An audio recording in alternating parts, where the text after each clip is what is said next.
just the same, it's one more thing. I would like to not. Not do that, yes. My daughter's birthday party was supposed to be in the backyard. That's all right, letting you on. Somebody's allergic. Are relocated? Well, there were 4 holes in the ground that were 4 different nests. We got one of them. Good evening.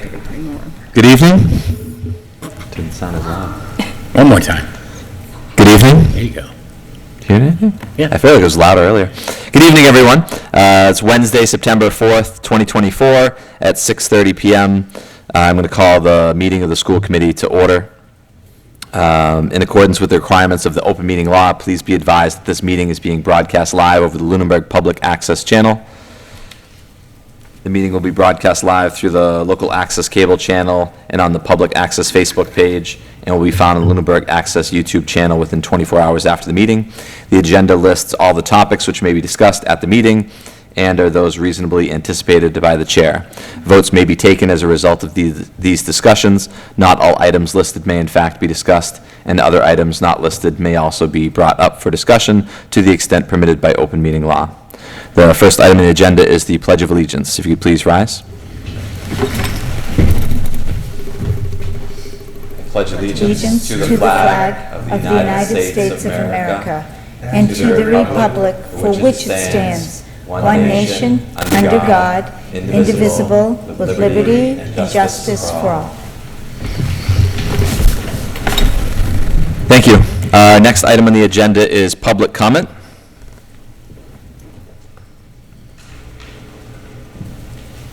Is there anyone in the public who has a public comment? Not seeing any online. I'll open it up to public comment from the board. Mr. Scolambrini? I just wanted to make a quick public comment in response to comments that have been made previously about the idea of having a more informal setting for the school committee. And looking through the public meeting law, I do not think it is possible to make it work. I think that the public meeting law triggers when, and you can tell me if I'm wrong, 3 of us are in any one spot, given the current number of people on the board. And so it would basically be impossible for us to have a mixer where we are not an official meeting, but still have a significant participation from board members. So I like the idea. I think the public meeting law in Massachusetts is onerous, but unfortunately, we don't get to pick the laws. We just have to follow them. So that's it. Thank you. Anybody else for public comment? All right, thank you. Moving on. Next item on the agenda is the chair's report. So I'll start off by apologizing. It's been a long summer, and this is actually my first chair's report, so it's a little longer. I promise the next ones will be shorter. This summer, I was able to attend a Zoom with the new primary school principal, as well as Ms. Brzozowski and another parent. It was good to meet the new primary school principal. Also, Sybil Kaufman, a frequent face at our meetings, reached out over the summer with interest in starting a nonprofit educational foundation called LEAF, and was also looking for a chance to present at a school committee meeting in the fall, and it just happened to be also tonight. Over the summer, I also met with Rep. Scarsdale, 2 members of the Department of Education, and surrounding community leaders to discuss transportation issues, minimum required contributions, hold harmless, effectiveness of the foundation formula in meeting towns' needs, inflation and the 4.5% cap on the Student Opportunity Act, which has severely impacted towns over the last few years with so much high inflation. Both the meetings really laid a groundwork for achieving fundamental change we need in the funding formulas. And in future meetings, we hope to add more minimum aid districts helping outside of Rep. Scarsdale's district. Other Lunenburg members that attended was Mandy Gilman from the PTO, Chris Menard of the Finance, Cesar Nuzzulo of the Select Board, and Dr. Burnham and Dr. Gilson from the school. We await more feedback from Rep. Scarsdale in future meetings, and building more of a cohesive group of districts that have these concerns over the funding formula. The Finance Committee reached out, and there was concerns The former town manager reached out and said that there was some updates and errors on the committee members' terms. Tiffany Tavares' term should end in June 30th, 2024. Jean Russell's term should end June 30th, 2025. The former town manager also reached out and stated that the state issued a new IGR this spring on smart growth reimbursement. Coincidentally, not long after we learned that we were no longer eligible for this funding, and that she wanted to put on everyone's radar. The deadlines are coming up as soon as September 1st, with the submittal by September 15th, and we could be eligible again for smart growth funding in FY25, so the town should still apply. She also sent a budget timeline, some of the highlights. This is for 2025, but February 13th, 2025, the town manager's preliminary budget presentation. February 20th, 2025 would be the Council on Aging and Library. The February 27th was Information, Technology, and Police. March 6th was DPW and Facilities. March 13th would be Fire and Lunenburg Public Schools. March 19th would be Administration, Unclassified Debt Service, and Monty Tech. And March 20th would be Public Access Committee, Sewer, and other moneyed articles. And then on March 27th, would be the FY 2026 budget public hearing and vote on recommendations. Ms. Archambault forwarded a Mass School Building Authority email that they're having a competition for students to reimagine the MSBA logo. So I sent that along to Dr. Burnham, and she's going to send it out to the students who'd like to participate. It opens September 16th, 2024, and the contest welcomes all 10th, 11th, 12th grade students attending Massachusetts Public School. The school committee also received a letter from Chief Gamble, and he forwarded the letter to us about the SRO program and how it's crucial to building relationships and trust within the school community. The letter demonstrates just how impactful and life-changing this program is, and the addition of Hank has been a blessing, but is truly the combination of both Officer McNamara and Hank, and he looks forward to our continued partnership and growth of the SRO program. And I would like to read that letter into the public record for the school committee. To whom it may concern, my name is Winter Snow, and I am currently going into my senior year at Bridgewater State University studying criminal justice. If you were to ask me in high school what I wanted to major in, it sure wouldn't have been criminal justice. Being an officer had never crossed my mind. That was never a career I was remotely interested in. It all changed in 2019. Moving schools as a junior in high school is never an easy transition, but being in the 5% of minority in my new town was a new kind of challenge. Coming into Lunenburg High, I had no friends, I knew no one. This is not a dramatization. I wouldn't go eat in the lunchroom, and I'd instead hang out with the librarian in the library. Over time, I'd see an officer pass with his dopey smile from ear to ear, and I wouldn't pay him any mind, but in his hand was a lead that led to an adorable brown ball of love. At first, I had no interest in talking to the officer that was attached to Hank. I visited the office to solely see the dog that was just so friendly and soft that I couldn't stay away from him. My love for Hank grew even though he was technically a police officer, and eventually my overall disdain for police officers lifted as I got to know Brad as well. I'm not saying the man is amazing, but he's pretty close to it.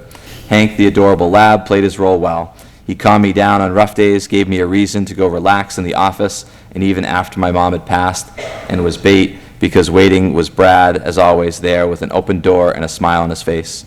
Without these two officers in my school, I don't know what I would have done.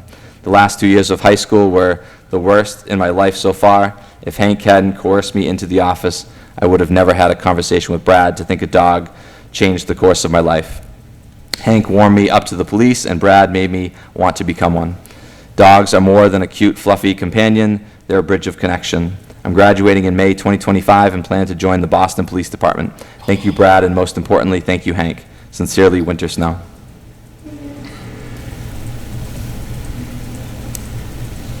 It's letters like those that we receive that really shows the great connection between the police and the schools, and the great resource officer that we have, and the great resource officer K9 that we have.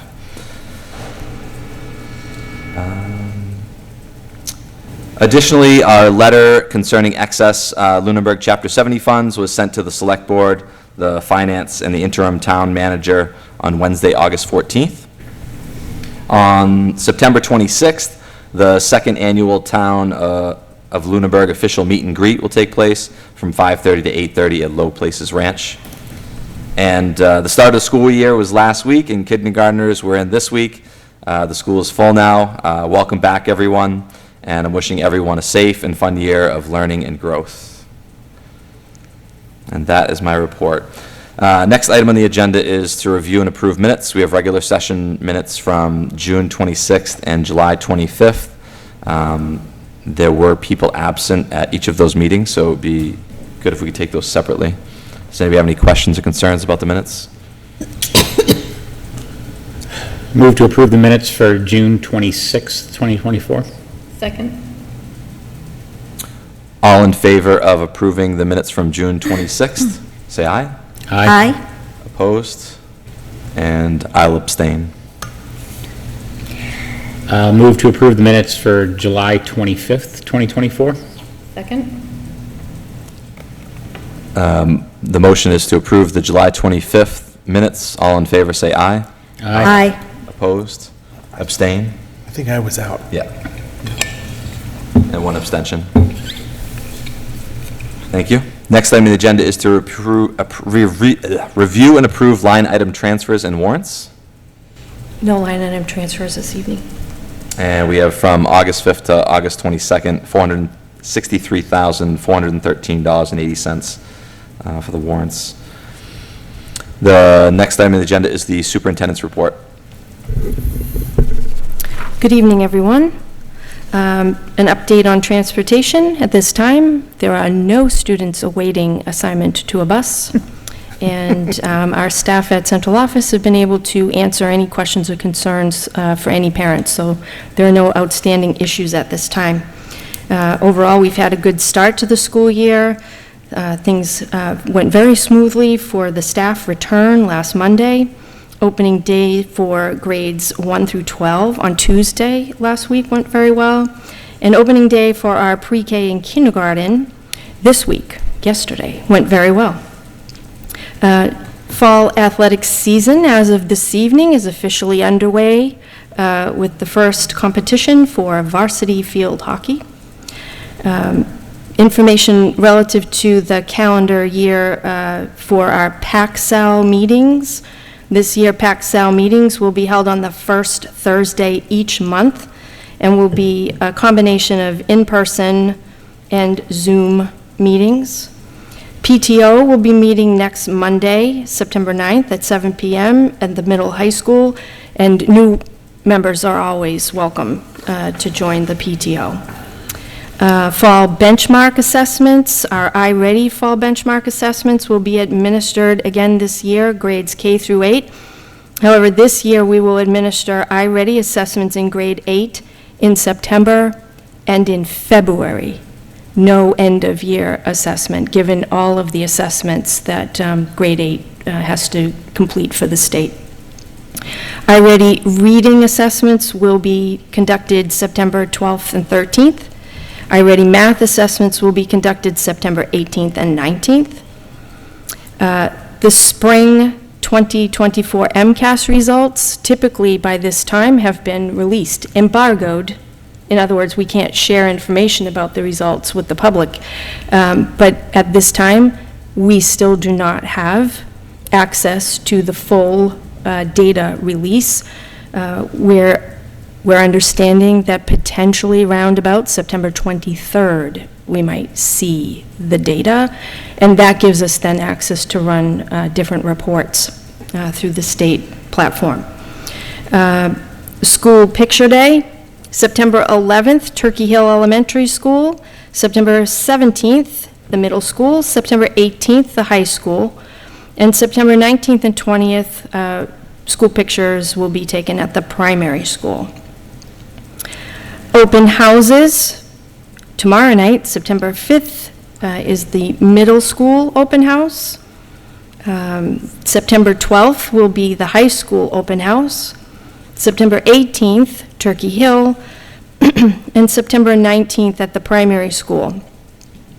One other reminder for September 27th is an early release day for students for professional development for our staff. I also like to give everybody an update relative to our next school committee meeting.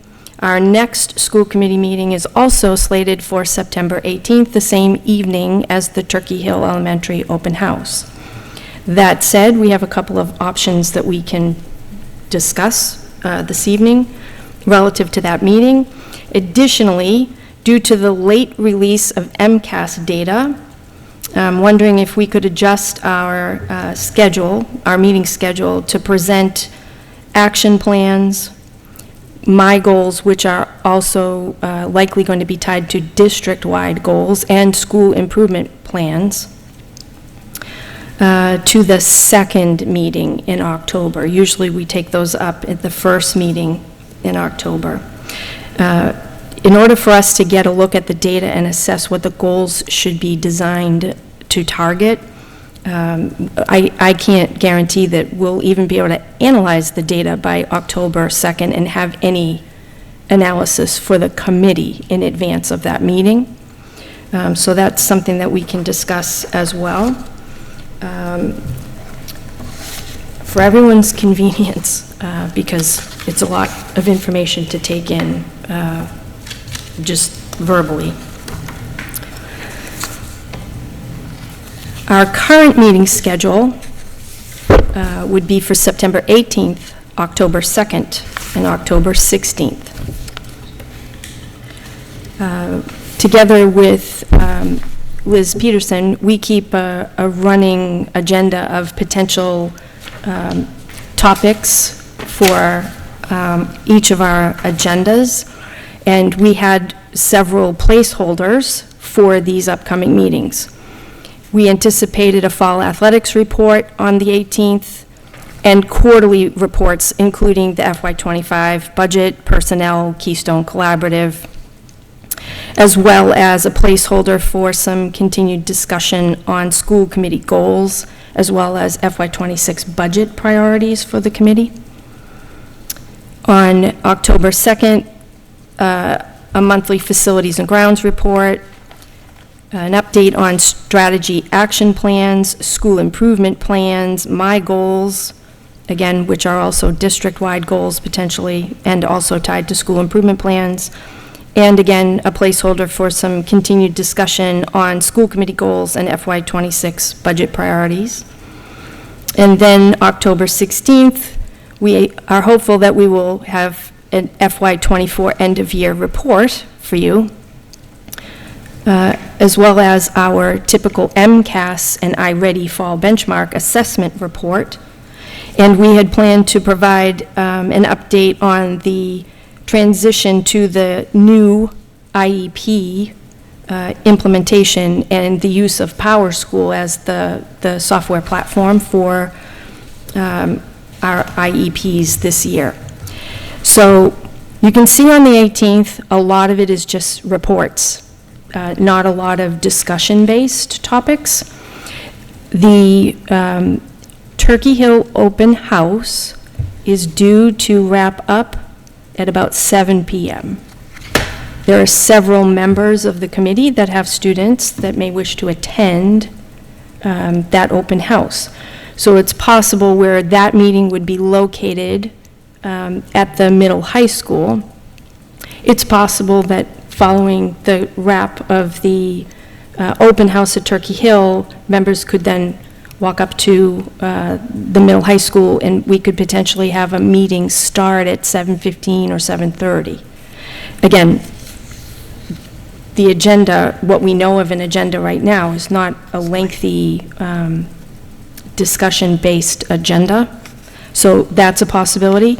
It's also a possibility, if you look at the next sheet, that we could potentially cancel the meeting on the 18th and shuffle some of the topics that would have been on the agenda for the 18th and shift some of the items that would have been on the October 2nd agenda off to the October 16th.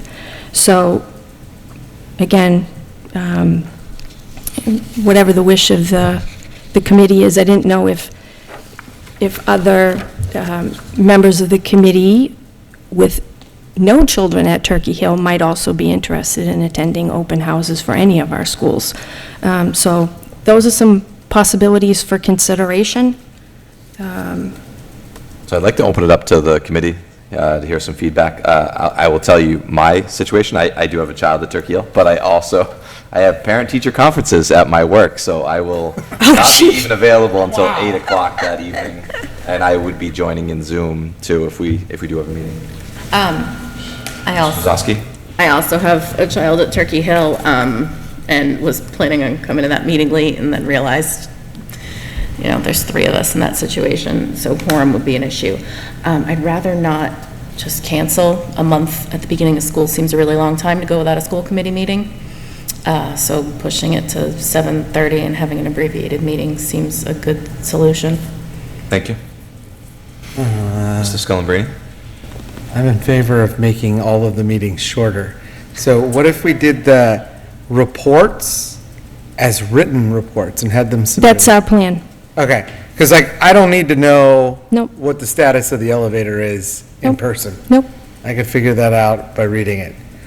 So if we could do that, I don't really have a preference about extra meetings or starting meetings late. I just concerned that I would be imposing something that is good for me on other people.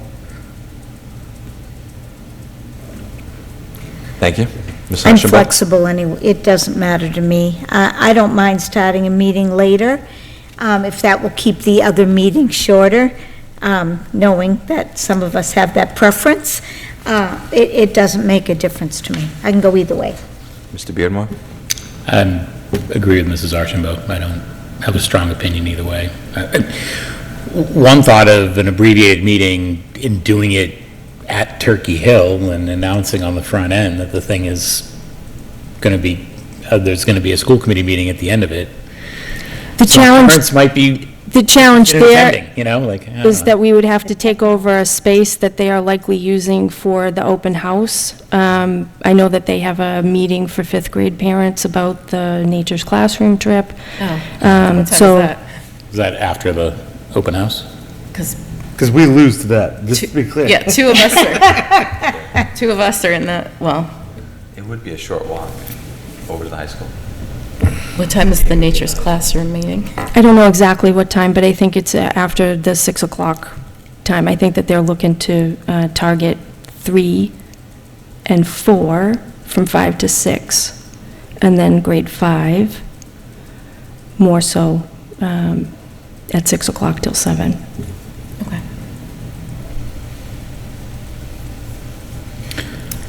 It sounds like the will of the committee would be to keep the September 18th meeting, but start it at a later time.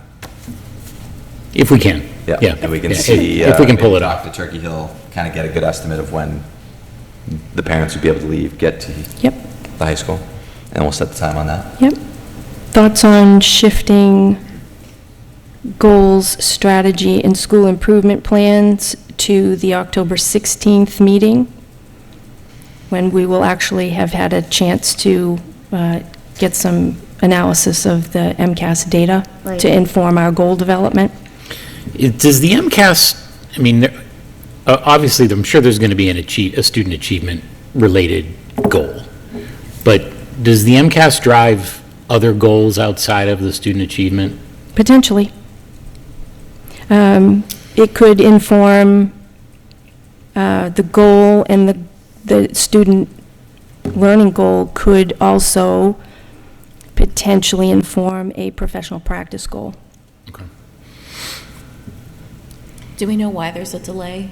I think it's because they're changing from the Edwin platform, where they archive all that data and we run reports from that platform. They're transitioning to a different platform, and I think that that's part of the delay. But you guys are also going to have to learn how to run reports too? Okay. So we should keep that in mind too. Yeah, and typically, there's a little bit of lag time between when schools get access to the data and when they publicly release the data, and we're understanding that there may be literally a couple of days between the time we get a first look at the data and the public gets a look at our data. So that is not typical. Usually we have a chance to dig in on our data a little bit before everyone in the public is looking at it as well. Ms. Archambault? So then, if that should be moved regardless, that bottom bullet, continued discussion on school committee goals and FY26 budget priorities, would both of those things, I see you have them in both meetings on that. Right, because I keep things on the list as a placeholder Right, in case there's continuation or we have to bump a discussion because other things came up that have to get onto an agenda. so we could be looking at that September 18th meeting as being fall athletics, quarterly reports, budget, personnel, and the Keystone Collaborative. That could be all that's on that particular. Those are pretty quick things. They are They are. very quick. We could be looking at a half an hour there. Right. But to Laura's point, the beginning of the school year, to skip the second meeting, because you don't know what could possibly come Pop up. up. You could have something pop up, you could have people available for public comment. Yeah, too. people may want to say something. I also think, I believe, last year, because we were on a 2-year cycle with the superintendent, the school committee goals were, were discussed on a separate cycle. I'm not sure that they have to be as linked as we seem to have them linked on this, right? Right, I think you can set your goals at any point, but to start to have some discussion about what your goals might, if you have Well, it's ideas on around tonight's what. agenda. Yeah. So, yeah. We need revisions and drafts. The facilities and grounds report is switching to a monthly format. There'll be a monthly report at the first meeting every month. Yeah, if we can pull it off, and I would leave it to your discretion, Mr. Chairman. If the vice chair is willing to lead the meeting. I got it. We'll make it You guys fast. can do a great job. You don't have a good I'm track setting up record. On Zoom, if you're still at 8, I'll be on there at 8. My goal is to finish before 8. You can do it? I'll jump right on, and Lance you guys will be record. checking out. I love I'm it. gonna remind Mr. Schoenbrini again, our shortest meetings You don't have a good track are the record ones on you this. are not at. That Mr. Schoenbrini is not at. This is true. Dr. Burnham, did you have anything else? No, I think that's it. I think pending what happens with first read policies this evening, second read and That's true. third read will go onto this list as well. Oh, that'll help too. Okay. Yeah, thank you. That's great. That's a great idea. Next item on the agenda is the presentation by LEAF. I will invite Sybil Kaufman and Tom Littlepage up. Should we sit at this table and use, You need I think you need a microphone. You need the microphone. so we'll take turns and sort of, if we Yeah. need, okay. Thank you. It's me, isn't it? Feedback. I'll make it work. So can you guys, Superintendent Burnham, can you project the presentation and I'll narrate? Okay. Thank you for having me tonight while we get that queued up. We're really excited. I'm here to represent a group of 3 residents and friends, colleagues, who have been brainstorming about various ways to support our schools, in addition to all the wonderful ways that our town has come together just historically and over the last few months and years to support when we say the schools, I feels like that encompasses a really broad thing, but, we are keeping our kids in mind first. I know that each of you thinks about that, and that's why you're serving here. So for us, it was, is there an untapped way that we can engage our community to fill a gap and fill a need and to serve our kids better? So, I see it's up, thank you. And we also want to introduce ourselves to the public. So first, a lot of people, us included, when we were starting to brainstorm ways to support, hadn't heard about an education foundation. Weren't sure what an ed foundation was. So I'll give a little definition and background. An ed foundation is a nonprofit organization that's meant to enhance academic excellence by connecting corporate and private sector funds, so philanthropic contributions, directly to educators who are looking to implement innovative learning opportunities for K-12 students. So getting monies from the community straight to teachers into our classrooms to help our kids. It's directed by a board of volunteers, And we hope, and other ed foundations in our state, see it as an entry point for people or groups who may not identify as a parent or a guardian or a teacher, people who are typically affiliated with other organizations. It's an entry point to get them connected to the schools. Great, next slide, please. So why do we think an ed foundation is the best choice for our group to start? We think that teacher support, and it'll be a teacher support and benefit that's not available in other districts, so it'll potentially be a plus when we're looking for new employees for the district. It positively augments morale, so if our teachers and our administrators know that the community is behind them, hopefully that makes them feel good. It shares the fundraising burden collaboratively with the PTO and other organizations, like sports boosters or those kind of guys. It creates a funding channel for previously unaffiliated donors, so we're really hoping to tap community members who may be disengaged, disenchanted, not just with the school district or the town, but in general. And it raises expectations for our teachers. So, what is possible in their classrooms? We really want them to think outside the box and know that we as the community want that for them too. We think that this is a positive thing. It'll help motivate our neighbors to think really creatively about how we can support students. And we really want it to be all-inclusive, a big tent operation to invite all citizens and businesses, regardless of their affiliation, to join us. So we really want to focus on that educator-learner initiative, like really on that direct, we're not talking about big curriculum decisions, things that Superintendent Burnham is, putting a lot of effort, that you all are putting a lot of your time and effort into making sure are optimized for the district. We want to be able to give directly into the classroom. We want to focus our solicitation on large corporate and philanthropic gifts. So we're not talking about little fundraisers or, small operations. We're thinking really large scale. We're thinking big. We're thinking about presentations to larger operations. This keeps fundraising efforts focused on one fund for one purpose. There are a lot of ed foundations in our state, and we'll see some examples in a second, that have multiple committees and multiple funds that go to different kinds of things. When we're starting out, we want to keep expectations reasonable. We want to ask anyone who's interested in this operation, since it's a foundational year, or in the next couple of years, to contribute to one fund. And that one fund would then grant monies to individual educators for individual projects. So one fund for one purpose, and that's getting money directly to teachers. So we think the operating budget will be maintained by volunteer, administrative, and community board members, and I'll talk a little bit more about the details that we think might work in a minute. So next slide. These are just a few of our peers in the state of Massachusetts. Fun fact is that the first ed foundation founded in the state of Massachusetts was in Brookline, and it was in direct response to the passing of Prop 2.5. So that community came together, founded an ed nonprofit.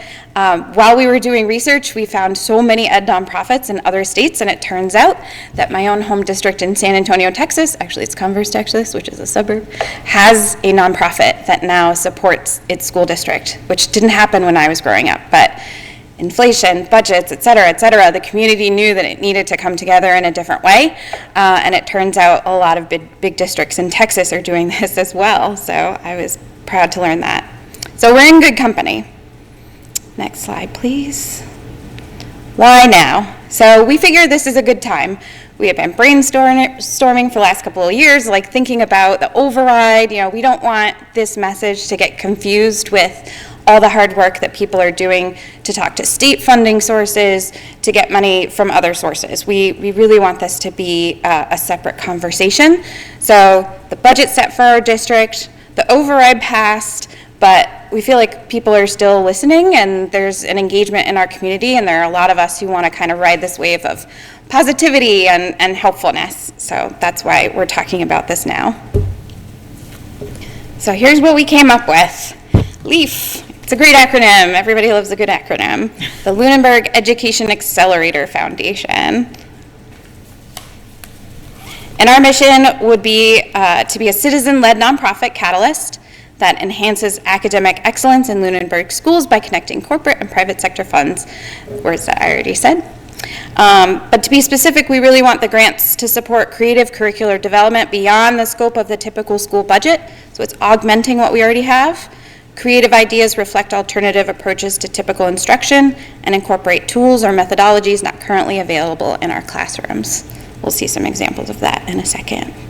And I'm speaking in future tense in a lot of cases because this is still an idea we haven't incorporated into an LLC and then a 501c3. So we're talking about what is still an idea. We're still building. This is very foundational. So here's an idea of what could be funded by this foundation. Innovative, academically related projects that are outside the scope of the curricular development and plan for the district. Enrichment opportunities that are above and beyond what's average. And then single teacher / classroom initiatives to larger scale multi-teacher projects. So, you know, we see a future where if we are getting enough funds, enough philanthropic support, that this could be not only classroom to, you know, us to direct to teachers, but there could be teacher collaboratives where it's by grade, by school, the whole district. There's room to grow. So all of you will have copies of this presentation, a lot of the links in the next couple of slides. These are hyperlinked to other Ed Foundations and some samples of projects that they've done. A few of us have favorites. There's a lot of robots, a lot of purchasing of robots, purchasing of cooking kits. I think Tom's favorite is the Nature Wi-Fi. A teacher got a grant to install Wi-Fi on a nature hike so that kids could scan a QR code or do experiments while they're out on the nature hike. Podcast studios, etc. So it really runs the gamut. We're looking at infinite possibilities, but of course we want to focus in our scope of work. So when we create bylaws, a grants committee would guide the development of the grants criteria that would be very specific and very easy and accessible for educators to understand what would and would not be funded. All right, so that's the couple. I've also included some links to videos that you're welcome to watch at a different time. So what we're thinking would not be funded, travel for individuals, at least in this foundational time. We really don't want to get into that. As I understand, there's also some regulations around, you know, travel for teachers and students, and so we just don't want to touch that until we're a little bit more established. Items that would be expressly funded within the school budget, so anything that's got its own line item. School curriculum or professional development, again, that's just something that we don't want to touch in this foundational time because it's a little tricky. For freshmen, we don't want people to buy cookies and juice for a party or, you know, decorate an event, that kind of thing. We really want to focus on direct to student service by the way of innovative education. Okay, so next slide. This sort of outlines the difference between an Ed Foundation and a parent-teacher organization or association. So we want to highlight all the good work that the PTO does. They're a super important part of our community. One of the things we've listed here is that they have a myriad of events, dances, cruise night, teacher appreciation, etc. This organization would not be events-based at all. We're not looking to have any kind of competition whatsoever. We're really looking to have this grants program in place, and that's it. Once the grants are implemented, it would be lovely to have one event every year to showcase the student achievement that those grants were able to fund so that our donors could see the outcome. But that's what we're thinking. So the foundation would really target, as I said, people who weren't already engaged or wouldn't be a target audience for that PTO. We would have a fund application that's direct to educators. And I don't need to read this slide to you, but for those listening actually, and those who might watch the meeting later, The foundation would not have any policy influence either, so we wouldn't endorse any kind of political action for the town. And yeah, I think that's pretty much, that's the sum of it. So one quote that we found in talking to peers in other communities was someone said, "Another organization raising awareness for what schools need can only be helpful." And that's very much how we feel. We want this to be a very collaborative, transparent, cooperative process. We've worked really hard to do some research, put that together for everyone so that you know that we're taking this seriously.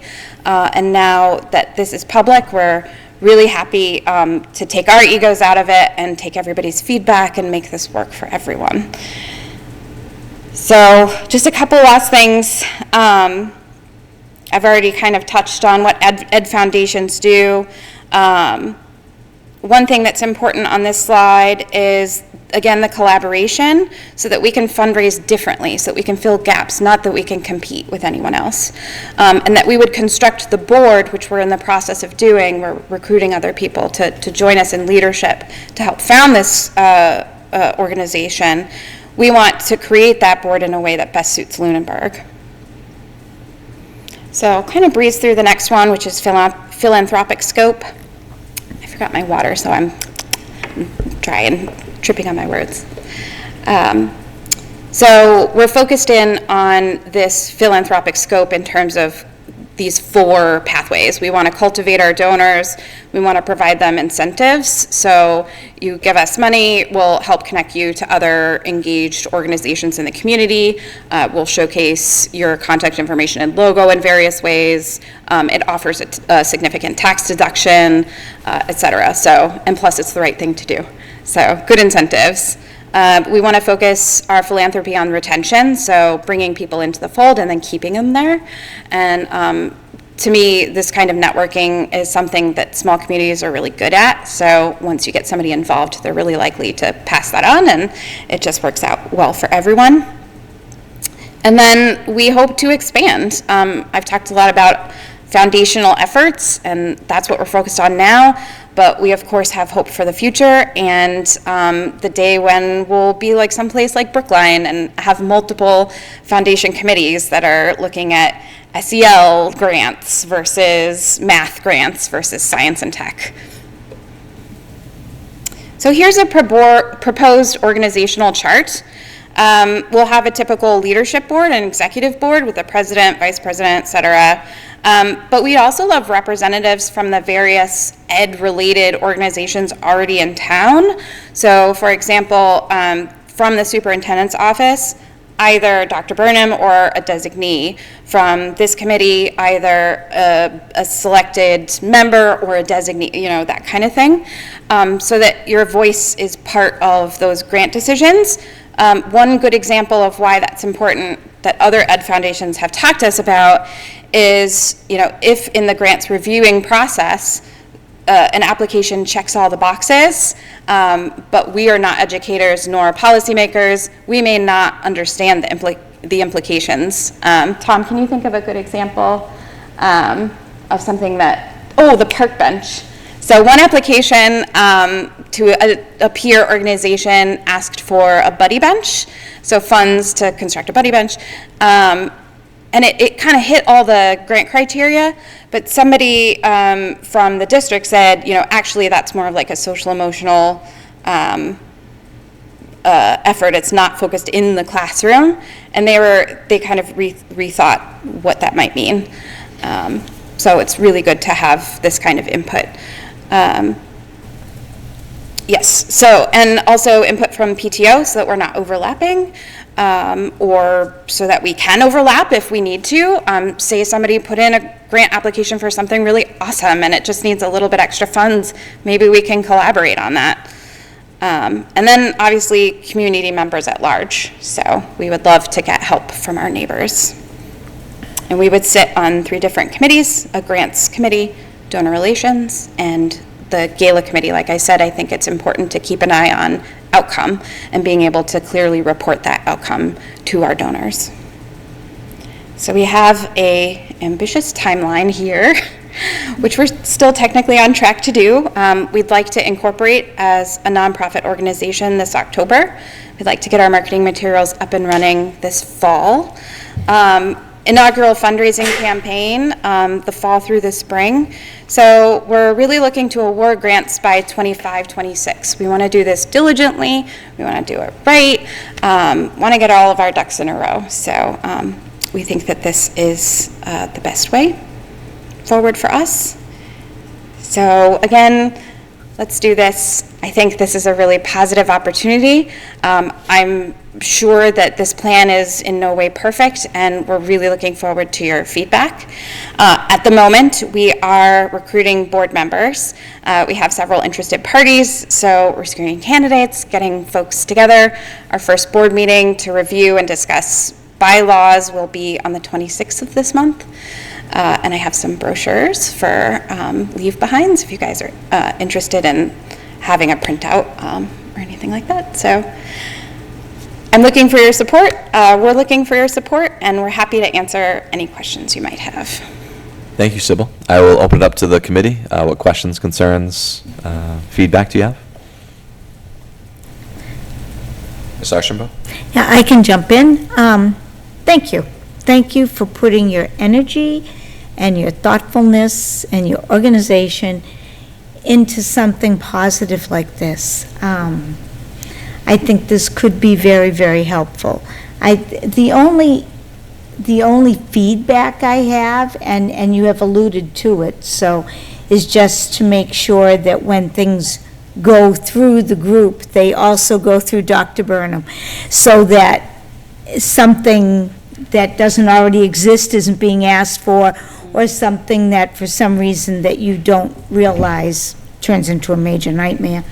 But I think your research is very well done. Obviously, this has been done elsewhere, and I thank you for your time and effort. Thank you. Thank you. Thank you. My only concern, and it also is a thank you, is the amount of time and effort this takes from volunteers. This is this is a lot of work. Can I jump in, Laura? So I wanted to know. Yeah, I think this is one of the reasons that we feel really strongly about this is it gives us an outlet to do things we're good at. So it's really hard for me to sit here and not raise my hand and ask questions. I don't think I'd be as good at your job as you are. I think you all are where your strengths are, and this is where our strengths are. So I think this offers an opportunity for people like me who have never been able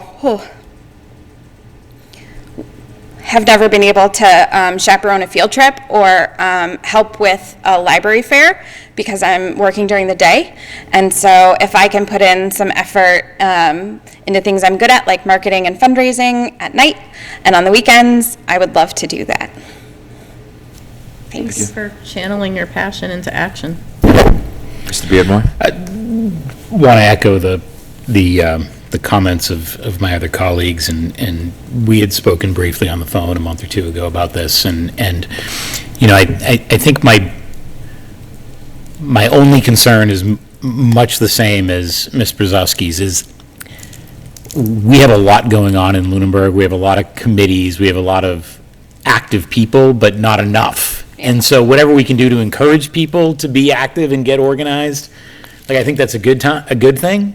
But there's also like okay, at what point do we get to a saturation point? Right. And I was involved in still, you know, occasionally involved with the skateboard park project, and My son's still waiting on that. yeah, it's coming. But you know, I got to tell you, I mean, part of the challenge has been, number one, everything costs more than you thought it did. But that's the biggest one. But the second one is that, you know, that thing is, we've publicized the big donations, but it's really been the small donations, because there haven't been a ton of big donations. They're hard to get. Yep. And particularly if you're not experienced in that kind of fundraising. And I understand that, you're going to bring in you and you're going to bring in like-minded people who have similar experience and know how to go about doing that. And to whatever extent we can harness that, that's awesome. But I'm very concerned about making it sustainable, because I don't want it to be something that goes gangbusters for a year or 2 years or 3 years and then withers on the vine when you join the school committee or something, right? So. Well, and can I speak to that? So I do think, I recognize, and especially every time I watch a town council meeting or a select board meeting, that there's so many vacancies for volunteers in the community. And to some extent, I do think that a risk of forming another organization for Lunenburg, which is already a small community, is overtaxing the available resources. But taking that into consideration, I do think that if we're very mindful and strategic about targeting specific audiences, that we will, in a sense, be able to cross-pollinate. And so by bringing people who haven't been engaged in the process into it, then they are easier to talk to about donating to the skate park. They might be even interested in doing crossover events for sports boosters and things like that. So I think, yes, cross-pollination, I think, is going to be my buzzword there. Good word. Anyone else? Dr. Burnham, did you have any questions, concerns? I would echo the same. I truly appreciate it. I was fortunate enough in my career to have worked at the central office level in a district that had an Ed Foundation. And we worked very collaboratively with that foundation to fund projects that the local budget would never have been able to fund. So I think there's a lot of great potential. And I get the concern about sustainability, but we're never going to know until we try. And if we get 3 great years out of it, then we get 3 great years out of it, right? I think Yeah. it's worth a go. Yeah. Yeah. Thanks. And my concern earlier was whether there's going to be overlap with the PTO, and I think you expressed that it was different, and I think you'll have that communication with the PTO, and also boosters too. They tend to do like more calendar fundraisers and being aware of different groups and organization fundraisers. I think that's important, so there is no overlap. So thank you. Good luck. Thanks. Tom, did you have anything? If somebody wants to join, who should they contact? So at this point, we're not able to accept donations, but if anybody is interested in joining the board, they can reach out to us directly at leafboardinfo@gmail.com. So LEAF boardinfo@gmail.com. Thank you. And then Tom's going to. Hello, thank you. I just wanted to add a couple things. One is in response to Mr. Beardmore. I understand where you're coming from on that, and I think that it's actually a pretty good opportunity to engage more people like Sybil, who find it difficult to engage in other ways but are still looking to engage, but just don't have the time. We're trying to set the meetings so they are not excessive, and they're not going to be overly long. It will really depend on donations and grant proposals that come in from the educators. But we aren't looking to take a lot of time from people. We're not looking to do events except for that one big one. We're just trying to, boots on the ground and try to rally some support for the students here. So, and then also from Ms. Archambault, we have we're going to be reviewing the bylaws, and in the bylaws, we would really like it to state that the first group of board offerings that we do would be to school committee, PTO. It's not going to be a requirement, but if somebody from the school committee or the PTO or anybody else wants to participate in that way, then they would have a A seat at the table. a seat at the table ahead of some other people maybe, because like you had spoken about earlier, it's really important to us that there's collaboration and consistency. We would never want to approve a grant for something that would then go, well, you can't do that, that's part of the curriculum. You know, we don't know the curriculum as well as you do, so we would really value your input on that, and yeah, work together as one big team. I thought of one more example, which is technology capacity. So you can't apply for a grant that needs Wi-Fi robots that max out your Wi-Fi technology. So it's really important to have somebody at the table who can say, oh, actually our plugs don't support that kind of amperage or whatever it is that we wouldn't know about. Yeah, so it won't be a requirement, but I would like it to be part of the bylaws where it's offered first.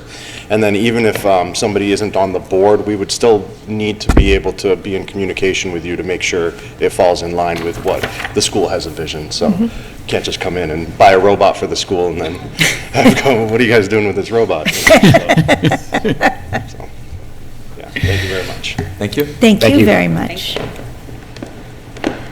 And we're going to take off and watch the meeting virtually. So thank you all for you. staying. Thank you. Don't let Tony talk, it'll go a lot faster. We know. And just as a point of information, the slide deck is also posted with our meeting documents. Found it. Great. Thank you. Next item on the agenda is new business, discussion on back-to-school updates. So you have a report compiled from the principals, the typical information about class sizes at each grade level, new hires in each building. As you can see, the list is long. We were very, very busy all summer long with hiring for open positions. I don't think there's any need to go over all the detail. However, all of the principals are on the call this evening, so if anyone has any questions, they're here to answer them for you.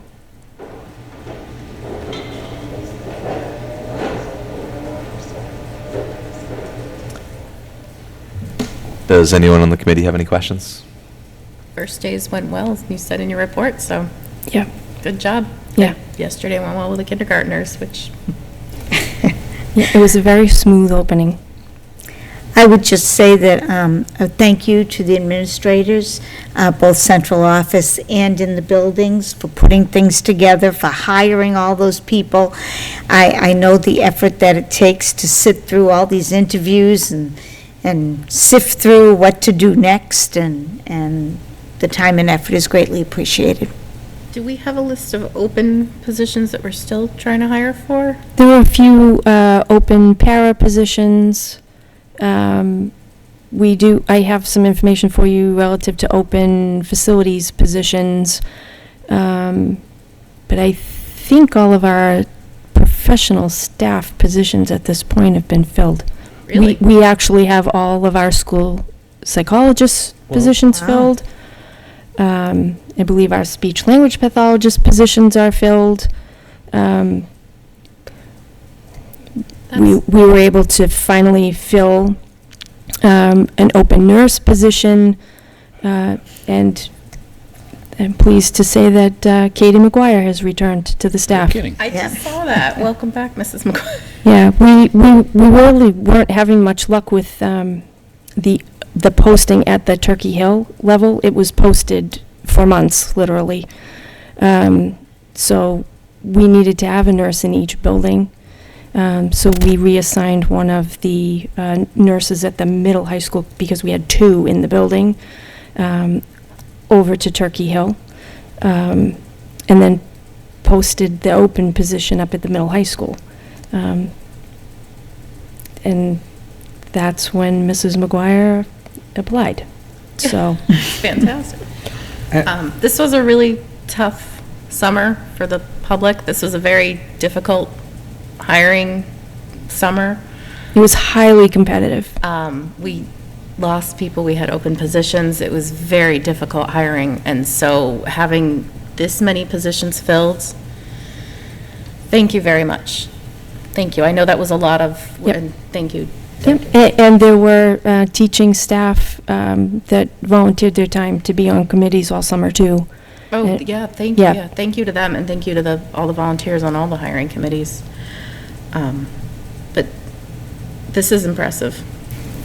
Mr. Scullen, So I just wanted to say something. Our neighbors had a kindergartner start yesterday, and my wife and I go for a walk every night, and we saw them, and we talked to them about how the first day was. I remembered how scary that first day was for me, and I just wanted to say that the team at LPS made such a good impression, and it was clear to me that the parents felt like it was an opportunity, that their kid was excited, and that they felt that this person was, their kid was going to a place where all of the people would make him feel safe. It was really, really nice. And I just, when I came to Lunenburg, my first point of contact with anybody in the town was Chrissy Carboni. And again, that's the person they mentioned as being just lovely. So I wasn't there, we don't have any kids at the LPS anymore, but it seems like you put a team together that did the same thing for them that they did for me and my family when we came, so I think they deserve a special shout out. Yeah, I'm really excited about how the team at the primary school in particular is setting up. I think it was a really good fit all the way around. And Dr. Beth Ann Cormier has not yet been able to join us as the assistant principal at Turkey Hill because she's still fulfilling her contract obligation. But I'm sure that once she joins the building, we'll see something very similar. When is she starting? Her contract obligation would carry her through so that she wouldn't be able to start until October 8th. However, I had a conversation with the superintendent, and he's working to backfill as soon as possible, so it's possible that she may be able to start in a couple of weeks. But worst case scenario, the first part of October. And happily, we have a very experienced principal in Mr. Yvonne, so, he's been doing a great job carrying that ship on his own for a few weeks, and we're helping out as needed to make sure that he has what he needs until she can onboard.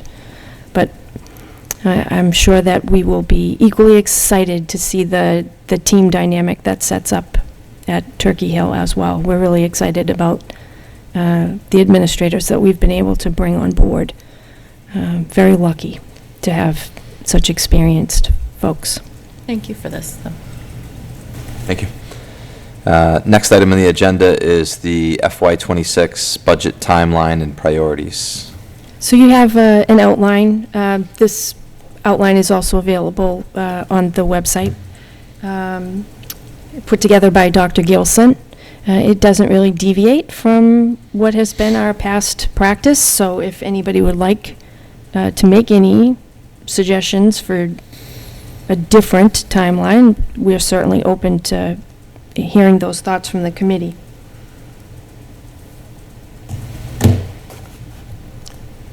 My only comment is the same one I make every year, which is we've got to rectify the dates between the Finance Committee and the School Committee budget hearing. I strongly believe that the School Committee should approve a budget before it is brought to the Finance Committee. Yep. And that will need to be resolved. Right. I think that truthfully, the only way to resolve it is for us to change our timeline and accelerate our timeline. Is there a reason we can't accelerate our timeline? We can, it's just you'll be voting on a final budget, the first meeting in March. And just for context, my first year here, setting the FY, I don't know, 20 budget, I guess, it would have been during 18-19, the school year 18-19. The budget hearing for the school committee was held in April. And it was at the request of Mr. Beardmore at the time on the Finance Committee, looking to have an approved budget come before the Finance Committee, that we moved it back a month into the Right. second meeting in March. And now potentially kind of These things further come full circle, compressing and having a voted budget. The challenge there, though, is not so much about bringing forward a budget and having you vote that first meeting in March. We have to post in the newspaper Right. a full 7 days ahead of that budget hearing, and in that posting, we have to specify what the dollar amount and what the percent increase to that budget is, which means we would have to know those numbers by the very end of February, which sometimes is when we're finding out what our health insurance increase is. So there are some challenges with further compressing our timeline. Was this calendar derived from the proposed calendar that the former town manager brought forth? Or was this, was there some consultation with the interim town manager and the chair of the finance committee? The inquiry went to the chair, and I explained, what our timeline, date-wise, would be. And the date that was part of the town manager's timeline is what came back. That said, possibly in the coming months, there'll be some more conversation. Yeah, I and mean, shift. there's a lot This time. of water to flow under the Yep. bridge between now and then. I just wanted to raise it as an issue. I did listen to my 3 hours of Finance Committee meeting today, and this was brought up. And the chair of the Finance Committee did have that same March 13th date on his. He's trying to accelerate it faster on his end so that they are not writing their town report as they're walking to turn it in, because they also have a nightmare at the end of their season. But a couple of things he did suggest, as long as we're talking about this, was they were talking about maybe putting 3 departments a night in instead of 2. Well, that'd make a really long meeting. But that's one possibility. They also thought, commented that, why do they even listen to Monty Tech? Because you have no choice in what you pay them anyways. It's very nice to know what they're doing. Could they come in early when we have time and we'll find out what they're doing? But it takes up their time at a very critical night. Right, they have them down on the 19th. Yeah, it's after us. After us. So maybe if they settled that, we could slide in. But that was another thing, and they said that if we feel like we're going to be in trouble like last year, to let them know quickly. So, Probably. well, Are we declaring that right here tonight? I'm just saying, So, with my comments When will about we that. have a handle on costs for next? So there are a few things that are impacts that are unknown at the moment. This evening, you'll be ratifying one of those previously unknown. You'll be taking up the contract for the paras. We'll talk about this shortly. It's a 1-year agreement for the current year. So we still don't know what the next impact to FY '26 is, because we will begin work on that 3-year agreement in a matter of a few short months, actually. So until that's settled, that's still an unknown with an impact to FY '26. And at the moment, contract negotiations with the teachers are ongoing. So that's a rather significant unknown. We intend to start working on the budget literally in a matter of weeks for the other non-salary type impacts to the budget. But honestly, those are the big ones. Those are the 2 largest group of staff that we have. That's a big unknown. It's a big unknown. And I feel like it's a budget season too, so we see numbers as they come Yeah. in too. Health insurance will be something later Yeah. on too. So it's a When's our process. bus contract up? We would have to go out to bid late December, January. So it's this year. Yes. Mr. Beardmore?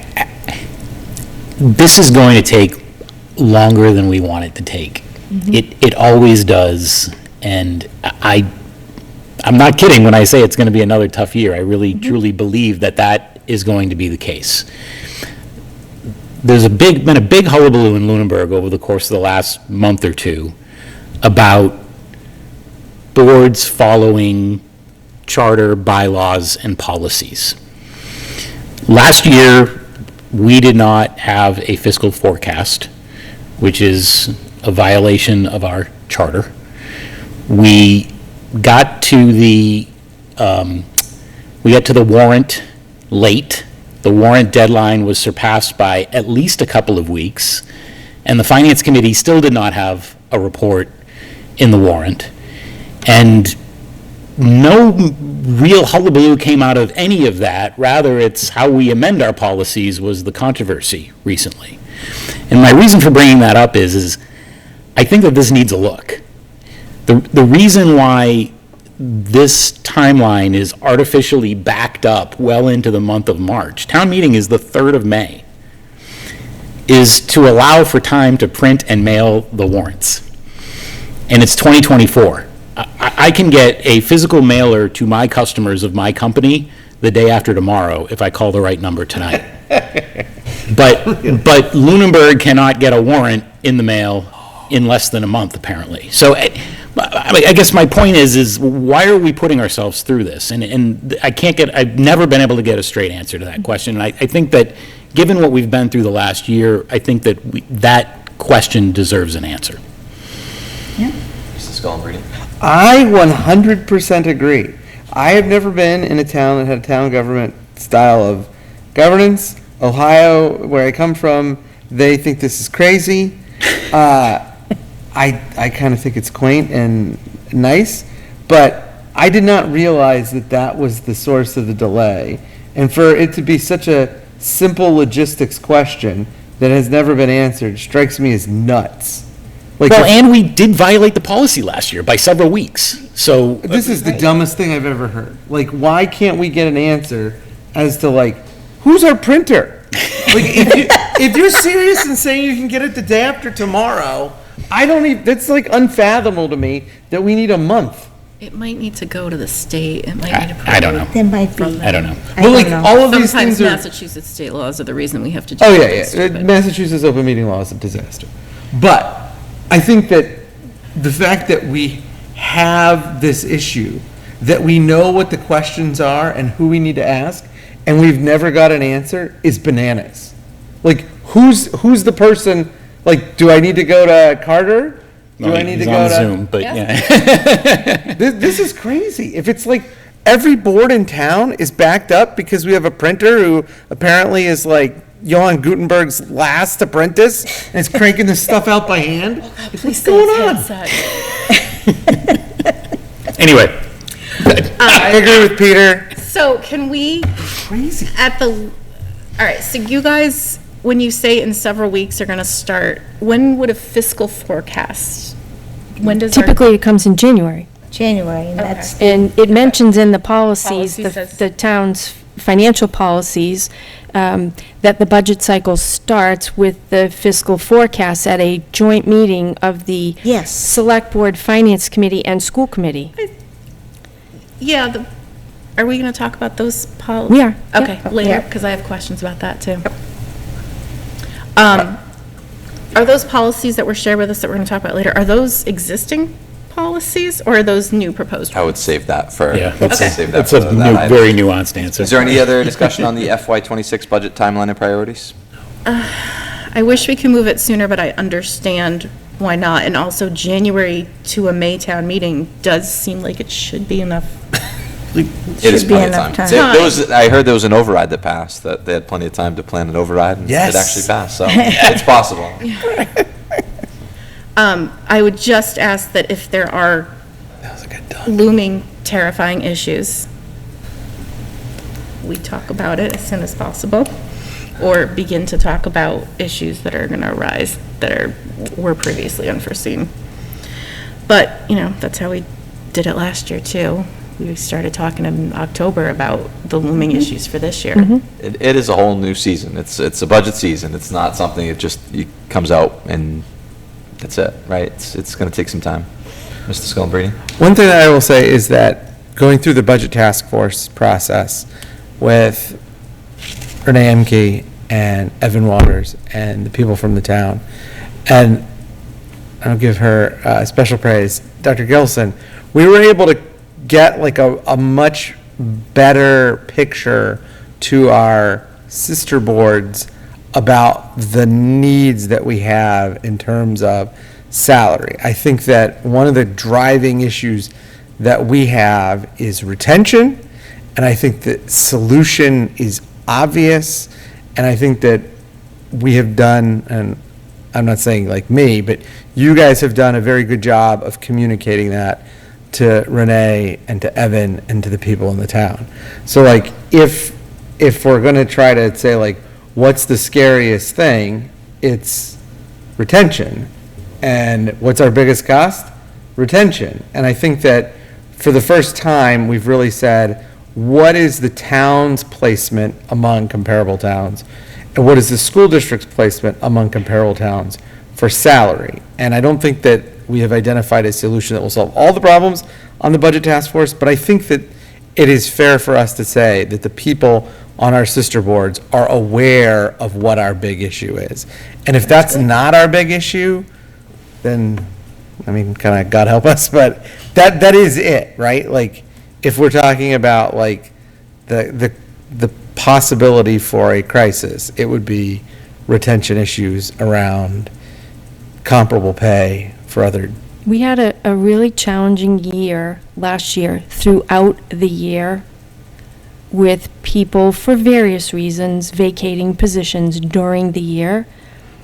And we had significant challenge attempting to fill them. There are some professionals who would never leave their current job in a district during the school year to take a lateral move to the same job in a different district. That's pretty rare. But they would potentially make that move at the end of a school year for the start of another school year. So it's a challenge for sure when positions are vacated. Again, it's a variety of reasons. A spouse is being relocated for work. We lost a person. Somebody deciding not to return after a leave of absence. Others finding dream jobs and opportunities and taking them. I think in some part, like I've said before, driven by some level of anxiety around uncertainty for job security when we're talking about major cuts, right, all through last year's budget cycle. So you can understand why people would explore options, and if they're finding that they could be paid more, then they're taking that option. So last year, we spent a lot of time trying to fill positions and find alternate solutions to fill gaps. And the time, effort, and energy spent there is time, effort, and energy that is taken away from the major focus, and that's forward progress around impacts related to teaching and learning. If we can't find a way to get us to a place where we can provide more stability in our staffing, we're just going to continue to have years like this, which is not good for the kiddos in the 5th grade whose teacher is in, but then out on leave, and then, you know, extending a leave, and we're, okay, well, you've had one substitute in for 4 weeks, and now there's a different substitute in, again, not already well-versed in our curriculum, here temporary, like those sorts of impacts to student progress, they're real. And I would be very happy not to have multiple years, particularly consecutive multiple years, of that kind of tap dancing to keep it all going, to make sure that the kids are getting the best experience that we can possibly provide as we sort of patchwork things together. Mr. Smallgreen? The one thing that I will say, and this is something that Renee at the last Budget Task Force meeting made a comment about comparing our per pupil expenditure to Maynard's per pupil expenditure. And then I looked at the data about teacher pay, and while they do have one rung that is below us, everything else is higher than us. And that pointed me to the conclusion that retention problems exist in two ways. You could have a retention problem in the sense that people don't want to stay, but you could also have a retention problem in the sense that people don't want to come. Correct. And so, And we did lose candidates that were the first offer, and it was declined because they were making more where they were, or they also had other offers pending or on the table, and there were either a better salary, benefits, what have you, and they made a choice to go elsewhere. The thing that I will also say, though, is that we've been able to bring on some very seasoned, experienced, highly qualified professionals. So there is something about Lunenburg that when you've been in the field for a while, you recognize that there are things other than just the salary, and people are making a decision to come to Lunenburg for those other not quantified factors. I can't speak to that directly, but I'm sure you could have conversations with any number of the administrators that we've hired, and they can talk to you about what they see in this district that makes it very attractive for them. When you have younger teaching staff, younger professional staff, they don't have the perspective and wisdom that comes with years of experience in a variety of ways to get to that place where you can recognize that there are other things besides just the salary. But I will say, we are falling further and further behind, and the salary, even for those folks who are looking for the other factors that would bring them here, in spite of those other factors, are going to say, no, I cannot take that kind of a cut, right? And the folks who joined us took cuts. They absolutely did. I'm grateful for that. but I think the town needs to be prepared for the fact that we are going to have to overhaul the salary structure. Yes. To retain teachers and to continue forward progress on student achievement. Yes. It is not just a tweak here or there. Right. We are substantially behind even poorer towns that are comp towns based on all sorts of data indicators. Right. You know, Dr. Gilson, one of her slides for the last meeting showed that even though we had slight increases on per pupil expenditure, when you factored in increases in inflation, we had actually not just flat funded, but we had reduced funding over the past 5 years. That cannot be sustained. We do not have the capacity to do that. And if I'm wrong, if there's another issue that's scarier, like the elevator, that never seems to be fixed, let me know. But They're like, both working right now. yes, but we really need to put some effort into communicating to the people of the town of Lunenburg that, like, the education that you expect, that is a hallmark of this town, needs to be funded fairly. Thank you. I'd like to move on with our agenda. The next item on the agenda is the 2024-2025 school committee goals. So you have last year's goals. We can review those and then discuss potential goals for this year.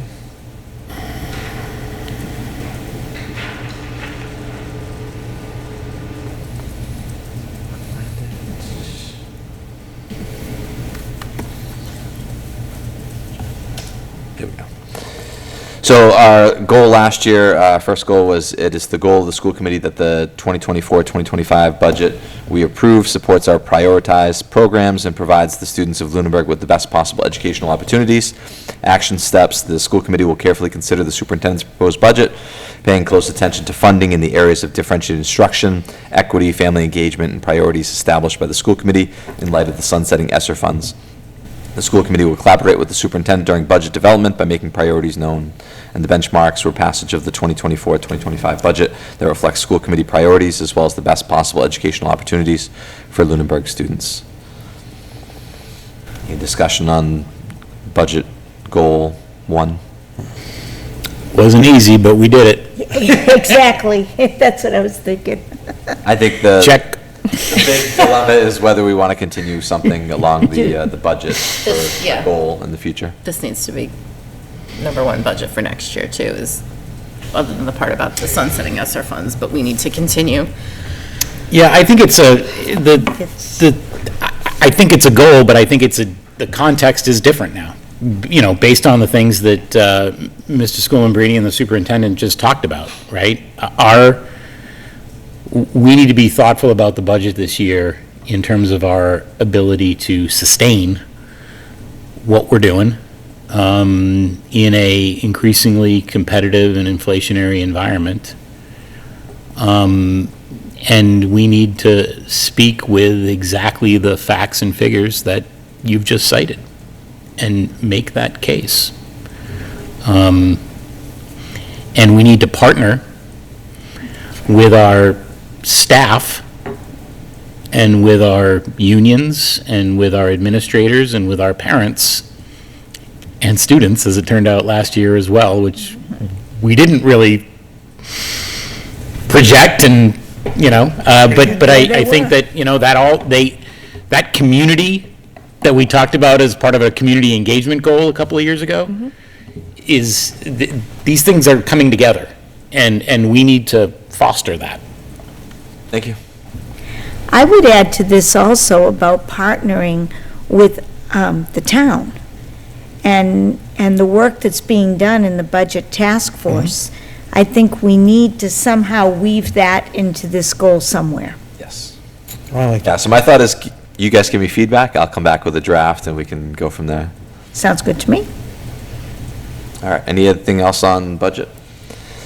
Goal 2 was policy. It is the goal of the school committee that updated relevant policies will be developed, approved, and put into practice.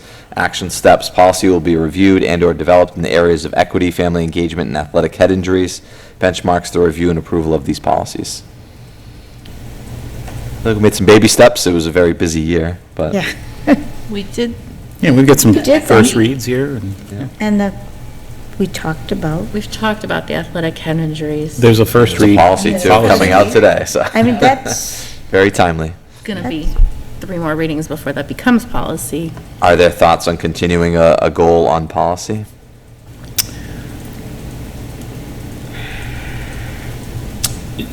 I'm not sure that it's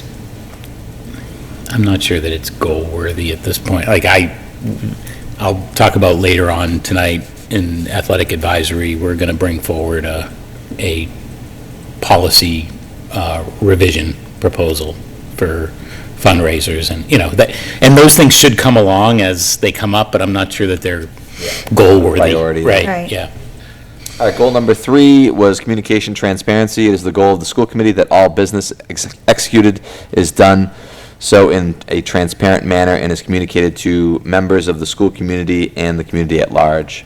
Action steps: information regarding differentiated instruction, equity, prioritization of budget items, athletic funding and sources, plans regarding Turkey Hill Elementary School, and all other school committee topics will be presented in open meeting with necessary documentation available on the school website.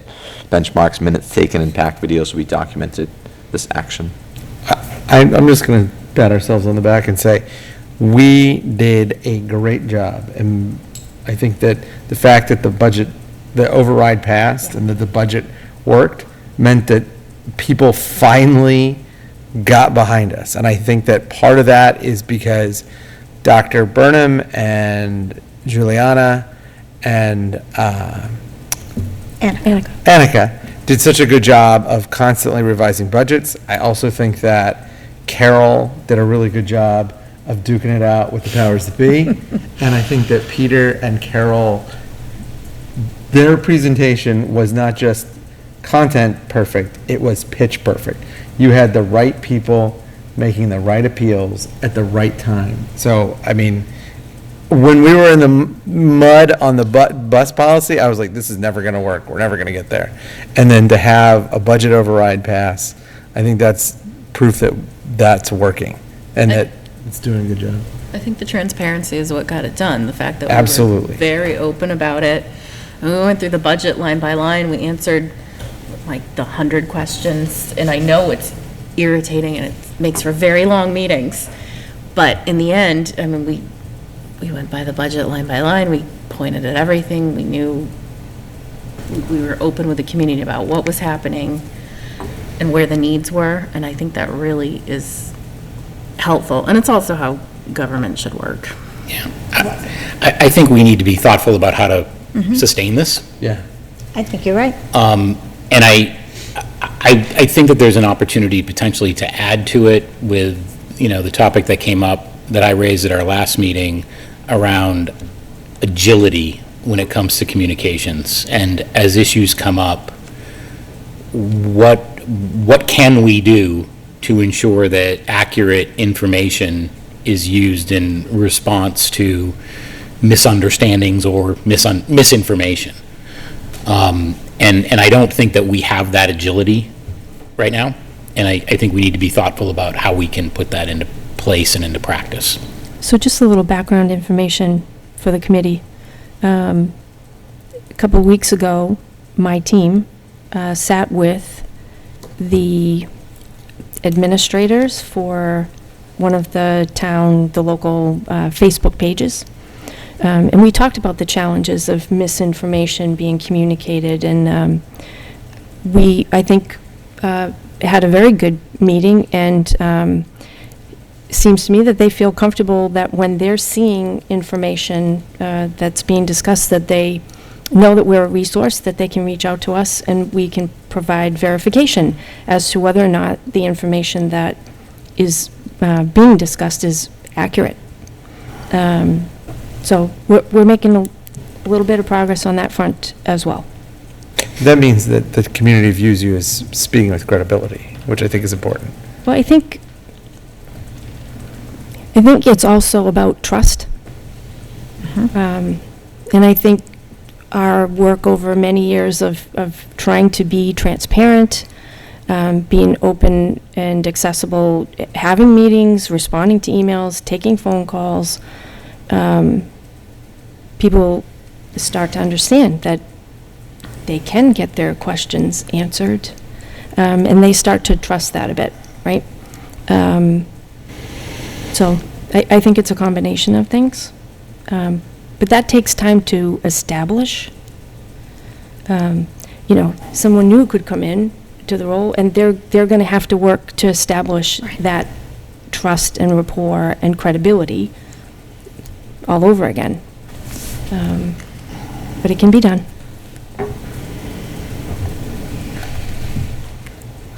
Looking at the goal 3, Turkey Hill stands out to me. I think buildings, I think we talked about the football fields, the buildings in general and the facilities. Maybe there's a goal around that, kind of continuing to see it through. I would like to see a plan of record by the end of this year. That was the term that was used somewhat squishily a few years ago when it came to TC Passios, but I would like to see a plan of record by the end of this year with respect to both Turkey Hill and the athletic complex. And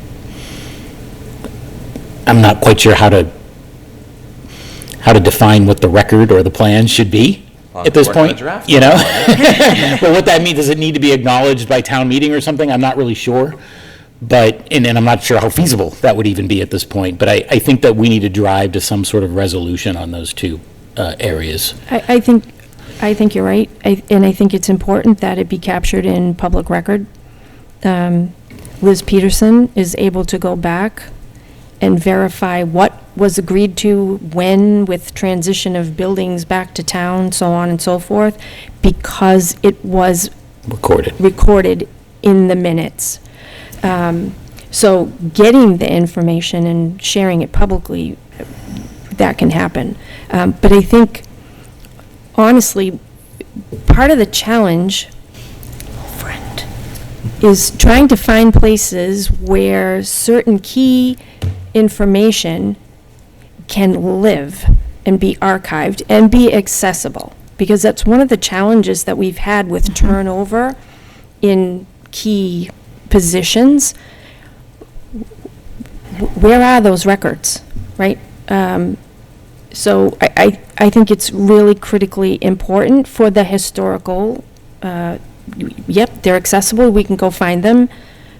This is exactly what was relayed to the community publicly about any number of things. So I think that that's important. So on that subject, if you're looking for another potential topic, and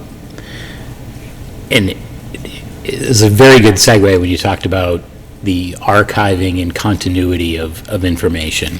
I perceive that we have some operational challenges in Lunenburg that directly relate to our ability to retain good employees because they get burned out running into drop balls and cleanups on aisle 5 and friction in the course of getting their jobs done because there's nobody to receive the request or it doesn't get processed or whatever the case might be.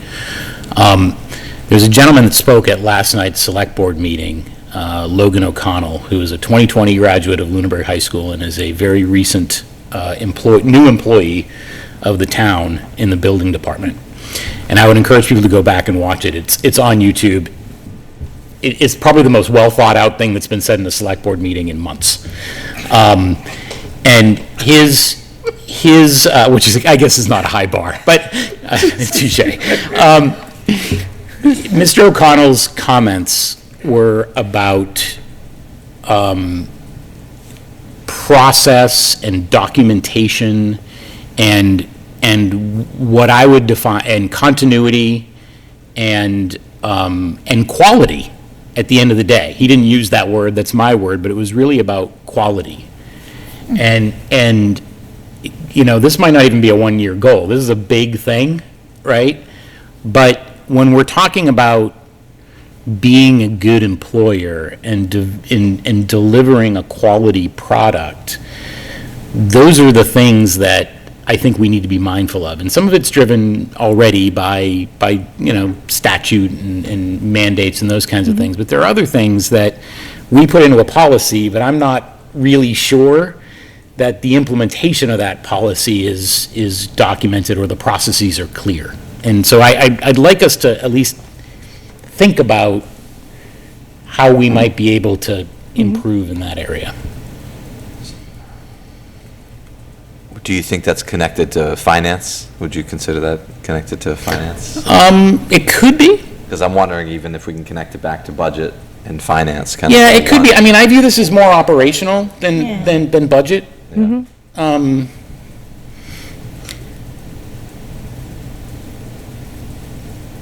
Because I had on my list was Munis, like. Well, Something better and that with is, that. so that's both, by the way. Yeah. I view that as budget and operational. Are Yeah. you talking about the documentation part that the young man was speaking about, which, by the way, very proud he's a Lunenburg graduate because he was extremely intelligent, made a lot of great points last night. But are you talking about the documentation part or the specifically the operations and the. Well, they're linked, logistics of it. right? So for example, I'm going to make something up because I don't know the details of any of this, right? But we put out a policy that says reimbursements need to follow this policy, right? And a memo goes out in email, right, to the staff that says, this is the way we're going to do it, right? Okay, well, half of the math department quits next year, we get a whole bunch of new people, where do they go to know that this is how you process a PO or get a reimbursement or whatever? And we could very well have that completely well documented. I honestly don't know. But my multiple sense places. is that there are a lot of things that kind of fall into that category of, well, talk to, Mr. Smith, and he's the one who knows how to do that, and okay, well, if Mr. Smith, retires tomorrow, then what? Yep. And I just, Yep. and I get the sense that sometimes our errors are related to people not knowing where to go, how to raise an issue, how to get an issue resolved, But is and that- that leads to frustration. Yeah, but is that more of a town-wide side or a school? I think it's both. I honestly think it's both. I think it's probably worse in the town side, but I think that we suffer from some of those same ills. Yep. And if I'm wrong, I'm wrong. Like, tell me I'm wrong, but On that particular example, it's documented in multiple places, but teachers don't naturally go to read every word in all of those documents. So in order to make sure that everyone would follow that particular process, we actually added a slide that outlined the process on the mandatory trainings that everyone has to do there at you the go. start of every year, so that it wouldn't continue to be a problem where people didn't follow protocol and process, and it's a problem. I think it can be a challenge too if people aren't doing it as part of their daily routine. If Yep. it's once a year they're doing it, or once Right. every 2 years, they might forget something or it And, changes. and there are also things that, I brought up at the last meeting, and again, we don't have to capture all of these in goals, but that directly relates to the public perception of us, which is hiring, right? What is our hiring process at a high level? And is there any transparency that comes along with that? Can the public understand what are the vacancies? When a vacancy is closed, is it resolved and publicized how that vacancy was, like those kinds of things? And I understand, like in the summer, when you guys are going through what you're going through and you're trying to get, teachers to volunteer their time to be on a staffing committee or whatever, that there's a lot of ad hoc activity. Yep. But So at a we- high level, like Yep. that information should be clear, and by our experience of last month, it definitely is not. So, again, people don't necessarily know where to go look, right? Our open positions, we've done a pretty decent job of keeping up with, including them on the business office web page. It's not on the main page, you'd have to click to get to the business office, but the open positions are there. The challenge with the website is you could put a link to employment, and we can certainly look at that. It's just that the more direct links you'd put to things, then the list becomes so lengthy that people are missing that in the list. It's a challenge, right? But that information is available, and we do follow a process when we're interviewing, right? Having committees, representative of folks that are going to be working alongside the hire, and we have definitely got- defined questions. I definitely got my email to my personal email asking if I was willing to volunteer to be on the hiring committee. Yeah, so, Anyway, I just, but these are my thoughts. Yep. I get the sense that there's, I want to be as good of an employer as we possibly can be. And I Yep. get the sense that there's a lot of frustration around the things that exist outside of direct instruction with a student, right? And the processes and in my job, we get surveyed twice a year, and, we keep track on employee opinions about things and track it. And then there's open comments and, what are the worst things about your job? Well, this, and this. And then the managers say, okay, well, we're going to pick a few of those and go aim to fix them, right? And We have a mechanism for that. We have routine meetings with the union leadership for most of our unions, scheduled, like routine. And that's where those sorts of issues get brought forward. And we work hard to resolve them, like, in that moment, right? Come to the table with a solution for things. So it exists to some extent. I think we've had some good discussions on the school committee goals. I think if you have any additional information, please send it to me, any ideas, and I will draft up some for our next meeting. The next item on the agenda is the town financial policies. So you received a rather lengthy document, all of the town policies. We're still in the process of trying to check and cross-reference any policies that the school committee has that might not sync up with the expectations in these policies. I'd invite Dr. Gilson to come up if she has any thoughts to share regarding the review of these policies. I think the one policy that stood out to us as really being problematic is the policy around grants. Yep. Because it's looking for pre-approval of every single grant before we submit the grants. And there are certain grants that they're entitlement grants, and we submit them every single year. And we typically use the funds for the same types of either staff or materials or what have you. Scope. That's so outside of our scope of oversight. So one of the things that we considered, we could add to the reorganization document that we follow every year when there's, following the town election, and we do the reorganization. You always make a motion and take a vote on allowing water in the auditorium during town meeting. You always authorize continuation of all policies that are in place.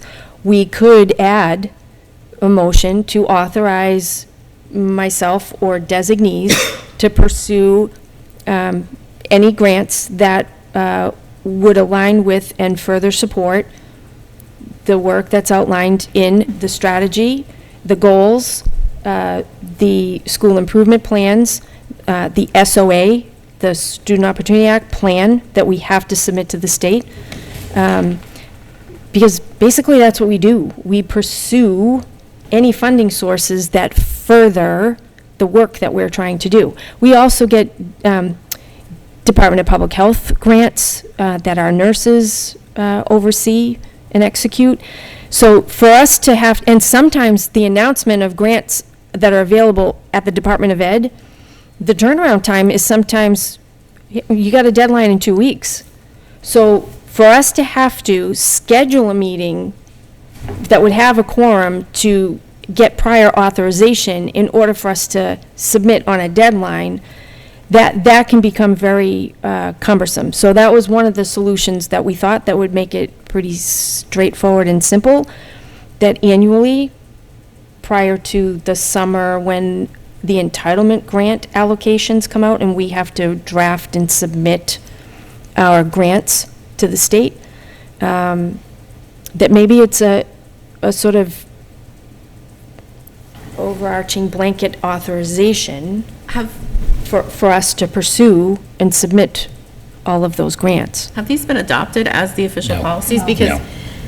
further, no grant funds shall be used to supplant an existing expense for the purpose of diverting current funds to another use. I mean, So my take on this document, this was done as a project that was kicked off by the previous town manager, and it was a state agency that came in and audited our materials and looked at our charter, our bylaws, our policies, and best practices that are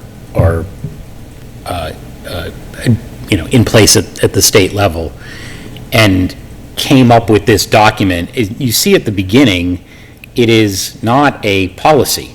It is a financial policies manual. And what it does not articulate is in any given line, in any of these sections, it'll tell you what were used for references, but it does not tell you what specifically any of the language refers to back in a policy, a bylaw, charter, or anything, or it's just best practice and a recommendation. So what I don't know still is, would the select board just adopt this and it supersedes all policy and then somebody has to go in and redline policy? Do we have to go, does the town need to go in and make changes to policy for this to become a thing? Like, the adoption of this to me is very problematic. Like, I just don't, Have they voted on it? I don't, no, nothing. It's been just circulated for comment. For feedback. So, Good feedback if you don't like it. you know, I actually think it's a really good document if it were all true and in place. But the question is how do you get to, number one, do you agree with everything that's in it? And I think there are some issues there. But number two is how do you get there? And there isn't a clear roadmap in my mind for how you do that. And administratively, because we are part of the town, we do have to conform to select board policies, particularly when they deal with the scheduling of the warrant, for example, or those kinds of things.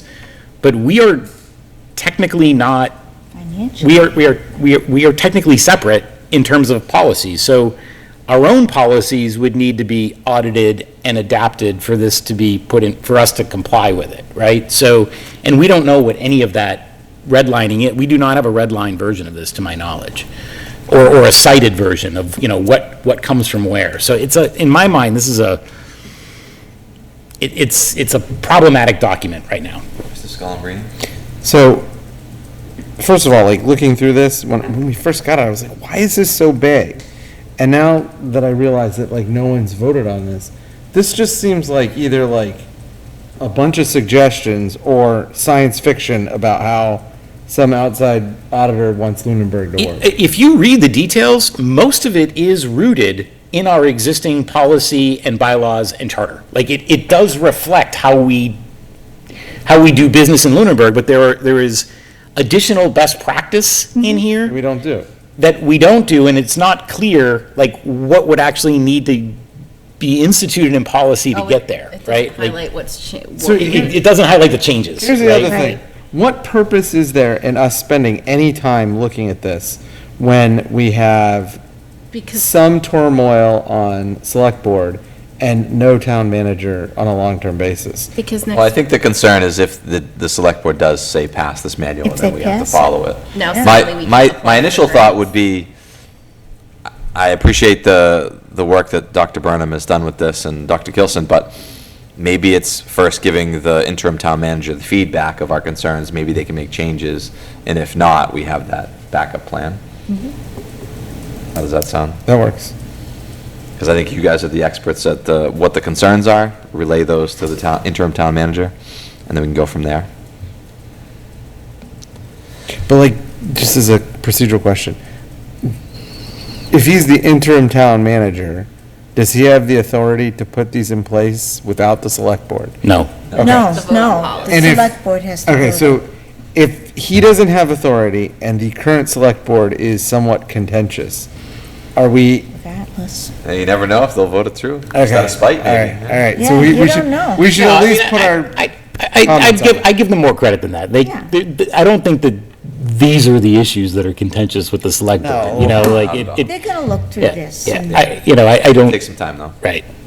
But it's good to give them the feedback. That's what they asked for. We're going to give them the I feedback. think they need the feedback Can we in keep order an to eye on move their forward. agenda? So who's our And- liaison? We don't have a liaison liaison. to the select board. Okay, I'm keeping an eye. But I on- think if they give us we give them the feedback, they'll give us the feedback as well. The grant things especially are concerning because I don't know if the town side is aware Well, as an example, grants come up all the time through use the a lot Department of of Ed, grants. and we're looking right now at the possibility of pursuing the PRISM grant. If this were in place, I would have to schedule a special meeting of the committee to give us authorization to submit the grant. Suffice to say, we don't want that. No, That's that makes far no outside our sense. scope, that's not Again, what we which is do. why I say, if we have to have a workaround, a That's a good directive, an workaround. annual vote, right, that approves my leadership to pursue funding sources that align with and support what's been outlined as the work of the district, either through the strategy, superintendent goals, school improvement plans, our Student Opportunity Act plan. Yeah, and I also think that there is potentially a very good reason for that policy in other areas where you don't have the breadth of professional staff that we do, where you've got a committee member or a junior employee or something that goes out and solicits a grant and gets it, and now all of a sudden there's all kinds of strings or riders attached to that grant that become problematic. Right. And I think that's really where that comes from. All right, moving on with the agenda. Next item on the agenda is an action item, Facilities and Grounds Report. You should have that in your folder. And I will just ask you at the end of this to just accept it as a report of progress. Facilities Department, current open positions. We have 4 full-time evening custodian positions open. You're still sharing. Oh, sorry, thank you. We have 1 part-time evening custodian position open and 1 maintenance position open. Since we've been struggling to fill the open positions, we've come up with a plan that we're going to try to fill some student custodian positions and at least give some extra hands-on to help the full-time custodians that we have currently. Stay tuned. We'll see if we're successful at all in that approach. Relative to capital projects, the primary school AC mini splits project is complete. We came up just a bit short in terms of the funding because costs increased. So there is still 1 classroom on the 2nd floor that will need to have a unit installed as part of Phase 2. But we were able to install 6 units that would feed 12 classrooms. So those are all second floor? Yep, so the Classrooms? second floor is done except for 1 classroom. So this project didn't, at the end of the day, touch anything on the first floor? I'll double check, but I don't think that there were units that were I'll double check. Okay. There might be 1 or 2 down on the first floor. So again, that project, there's still a Phase 2. In addition, on our capital plan that we'll get to shortly, there's also a mini split project for Turkey Hill on the capital plan. The Phase 2 is also in the capital plan, the 10-year capital plan. But we are hopeful that we're actually going to confirm that there's a meeting tomorrow with Mr. Blatt and a representative from the green communities at the state level to talk about the potential for any of the projects that we have on our capital plan for funding. And we think maybe that these projects with the mini splits, because we would use them for supplemental heat, that may make them eligible. So we'll have more information for you on that. But Phase 1 at the primary is done. Turkey Hill, the Windows security film, that was an FY25 capital funded project. That's already in progress. Crews have been on site this week, and they're working with us in that from 12:30 to 3:30, they're working on the exterior of the building, and then after school dismissal, they move inside to apply film from the inside of the building. There is one of the windows, the window panels in the front lobby area that is cracked. That does need to be replaced, and as soon as that is replaced, and that's on order already, they'll complete the application on that one panel. The main part of the project should be done within the next 2 weeks, maybe 3 weeks, with the installation of that the glass panel. Relative to the replacement of the exterior doors, the security upgrades for the access and the security camera installation for Turkey Hill and the primary, as well as the Turkey Hill fire alarm system upgrade. Those are all temporarily delayed because we had to do asbestos testing in order to put the rest of the project out to bid. The initial part of those projects was bid out, the architects are in, the engineers, they're looking at the projects to get the specs to go out to bid. This has delayed any forward progress on that. The work's been done, we're waiting for the final report of the assessment. And once we have that, we should then be able to move forward with bidding out the rest of the projects. Do we anticipate that the asbestos issue is going to increase our costs? There's potential there. There's potential there.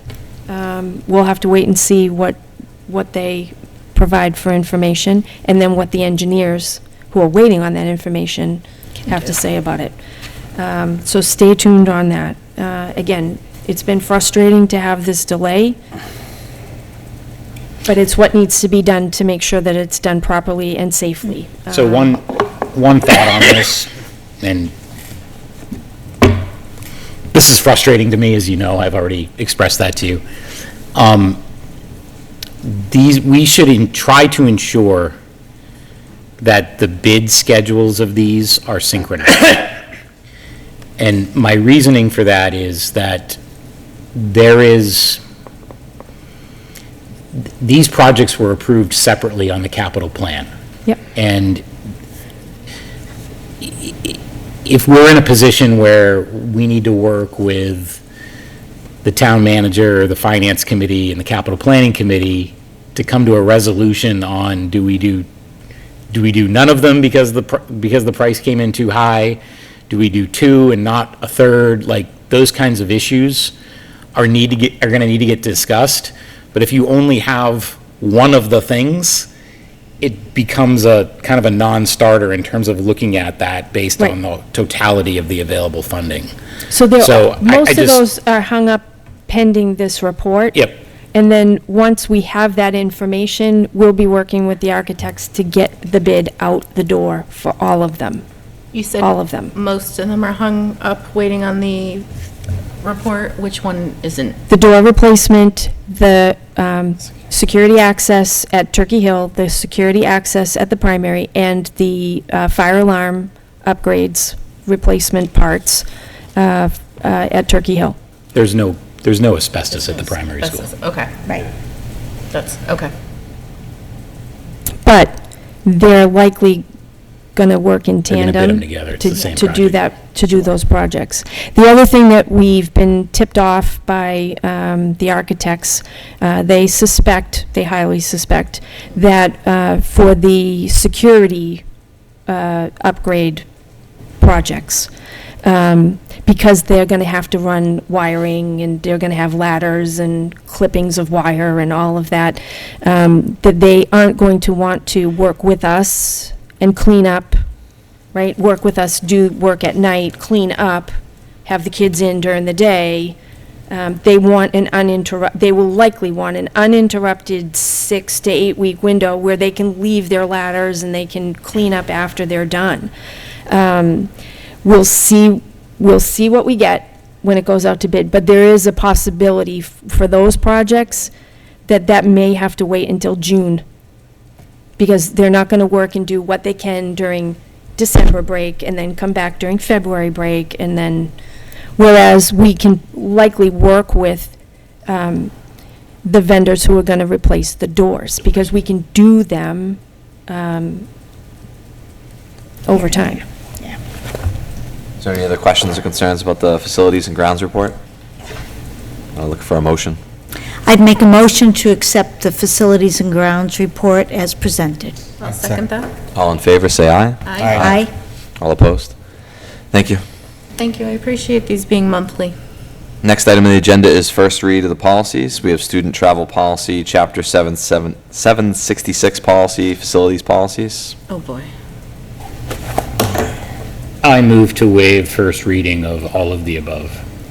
Can I just ask a question? Yes, there hasn't been a second yet. I'll second. Any discussion? Ms. Archambault? My question is that I think 3503 on our list is twice. Did I miss something? Did I not read that correctly? I get 3503 security, and then 3503 edits public safety policy. I think it's the same thing.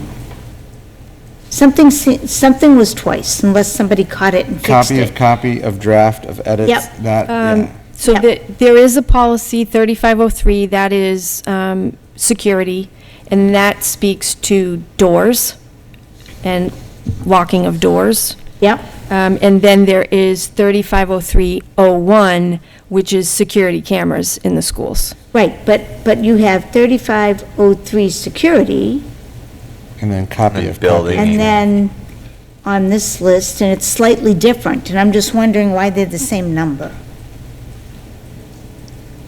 If you look at security 3503, it Oh, has to yep. do with, I see what you're saying. do you know what I mean? Yep. Good I'm catch, just Carol. confused. Yep. You, Yeah, Carol. two files. So that just needs to be edited so that the 3503 is listed. One of them is 3503.1. Yep. But we're missing the reference to 3503 as the overarching. Right, Right. right, something is awry. Yep. And the other question I had was on 3501.01, environmentally sustainable practice, is that new? Because there's no redlining, and it says it was approved As approved, yeah. on February 15th, 25th of, 2015. 2015, but there's no red line. There's So no I don't know where updates. the change is. No, I don't, did we talk about this? It's possible that this was one that we did not recommend changes. I'll go back through the notes and double check. Okay, This might be just one of the policies that was reviewed but not but it was fine. brought forward for revision. Okay, those were my questions. Now you may go ahead. Any other discussion, comments? All right, so we have a motion on the table to waive the first read of the policies listed, and there's been a second. All in favor, say aye. Aye. All opposed? Motion passes. Thank you. Anybody listening might want to know that these policies, are they on the website? Yes. Because we didn't read them, so. Yes. Sorry. Thank you. That's very helpful.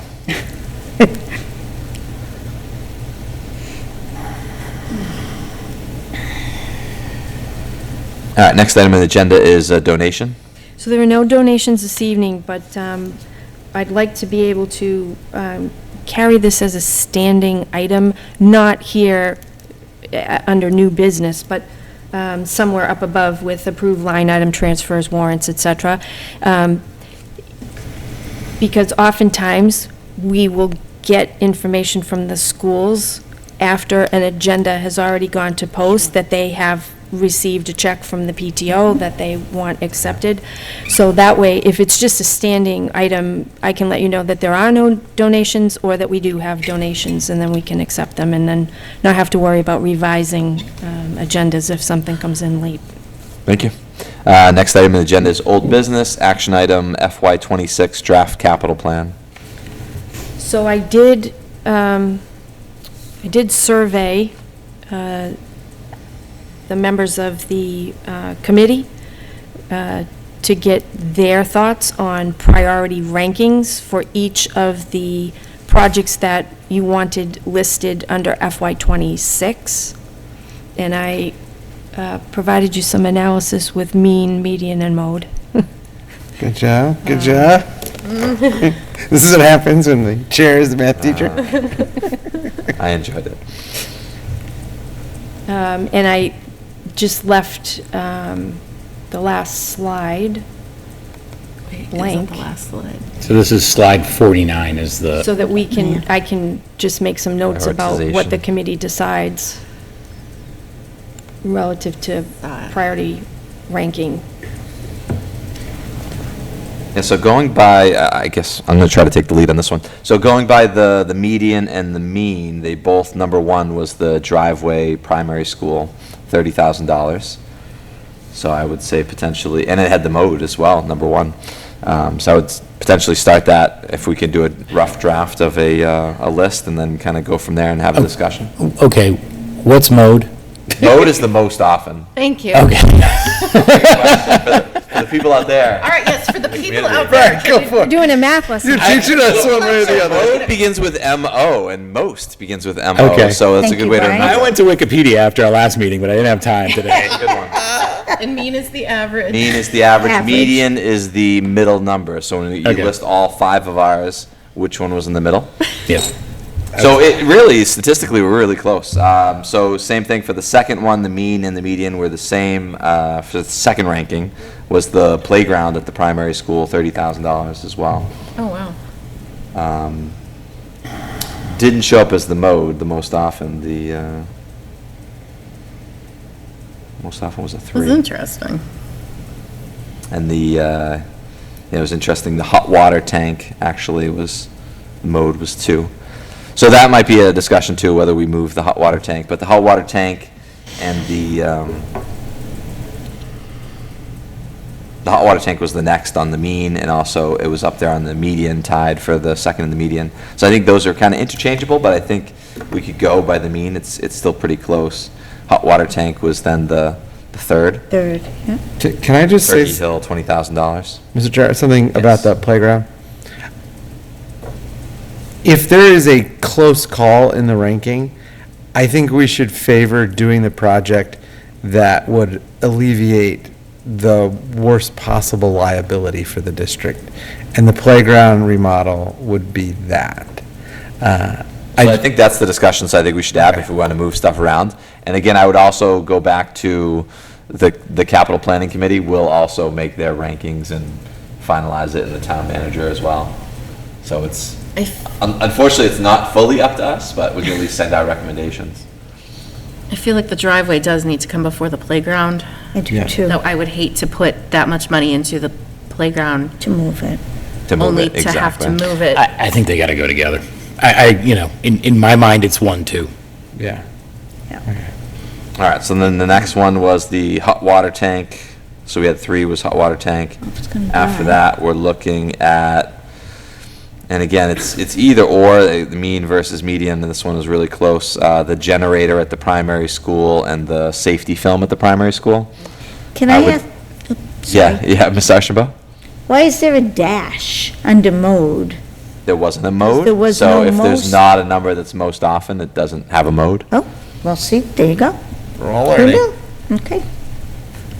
The only concern I would have on this one is that the safety film, we've heard from Mr. Beardmore that it is not a popular topic, so I would lean towards putting the generator first and then the safety film. But Yeah, I'm they do not open wanna to fund the discussion on that one. I'd be fine with that. And then following that is the last 3, and these are all really close, so I am open to discussion on this one, is the utility pickup truck, security camera, and the safety film of the Lunenburg Middle High School.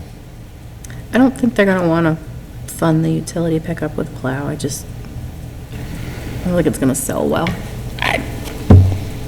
Yes, it's possibly security camera, then utility pickup truck, and then safety film, Yeah, I think Lunenburg if Middle High School.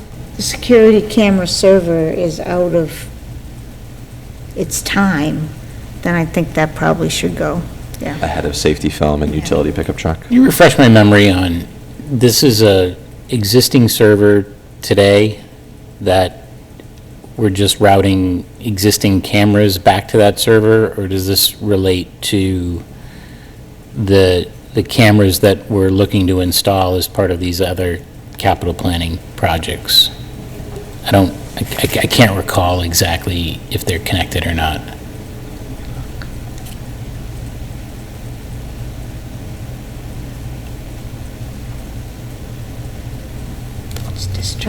It's the central server that we have currently is at its end of support. Stop. The useful life on the server is typically a 10-year window, so we'll be on borrowed time without any support. Which tends to also mean security updates. If it's out of a support window, it's probably not getting security updates, Right. which would be kind of ironic on a security-related server. Yeah. Do we have the ability to spend less and route this traffic to some kind of cloud service? Has anybody explored that? They have actually explored, but I do believe that this camera system is going to require a central server. Okay. Because there have been discussions where we have moved things to cloud backup. So anything that's not cloud backup yet, I think is because it requires a server. But I can get some more information for you on that. Well, I'd like to get this done too, so. Okay. All right, so can we go down our rough draft of what we're thinking and Yep. have discussion from there? Yep. So, what I heard was 1 is the driveway, 2 is the playground, 3 is the hot water tank, 4 is the generator, 5 is the safety film at the primary school, 6 is the security camera server, 7 is the safety film, and then It's the other the way. utility pickup is last. So, Discussion, Mr. Beardmore? for what it's worth, I was the Lone Ranger on the utility pickup and put it as number 1. And I think my analysis on this was polar opposite of most people on the committee, it would appear. But my thinking on this is that we cannot put ourselves in a position where we are unable to, look, we have a staffing problem right now with our maintenance, and now we're about to have critical equipment problems where if we had staff, we couldn't even use them because we have equipment problems. You know, this is a truck that is on its last leg. It's kind of beyond it. And we've got to maintain, this is all part of maintenance, you know? And in my mind, we got to have it. And I understand that, you know, there's a history here of, well, we'll get a hand-me-down from the DPW or something like that. Those proposals are not on the table right now. There's no rescue plan when we have a vehicle that is beyond its serviceable life and we can't do it. So anyway, that was my thinking on this. I understand if it's not the pleasure of the committee, but this is important equipment.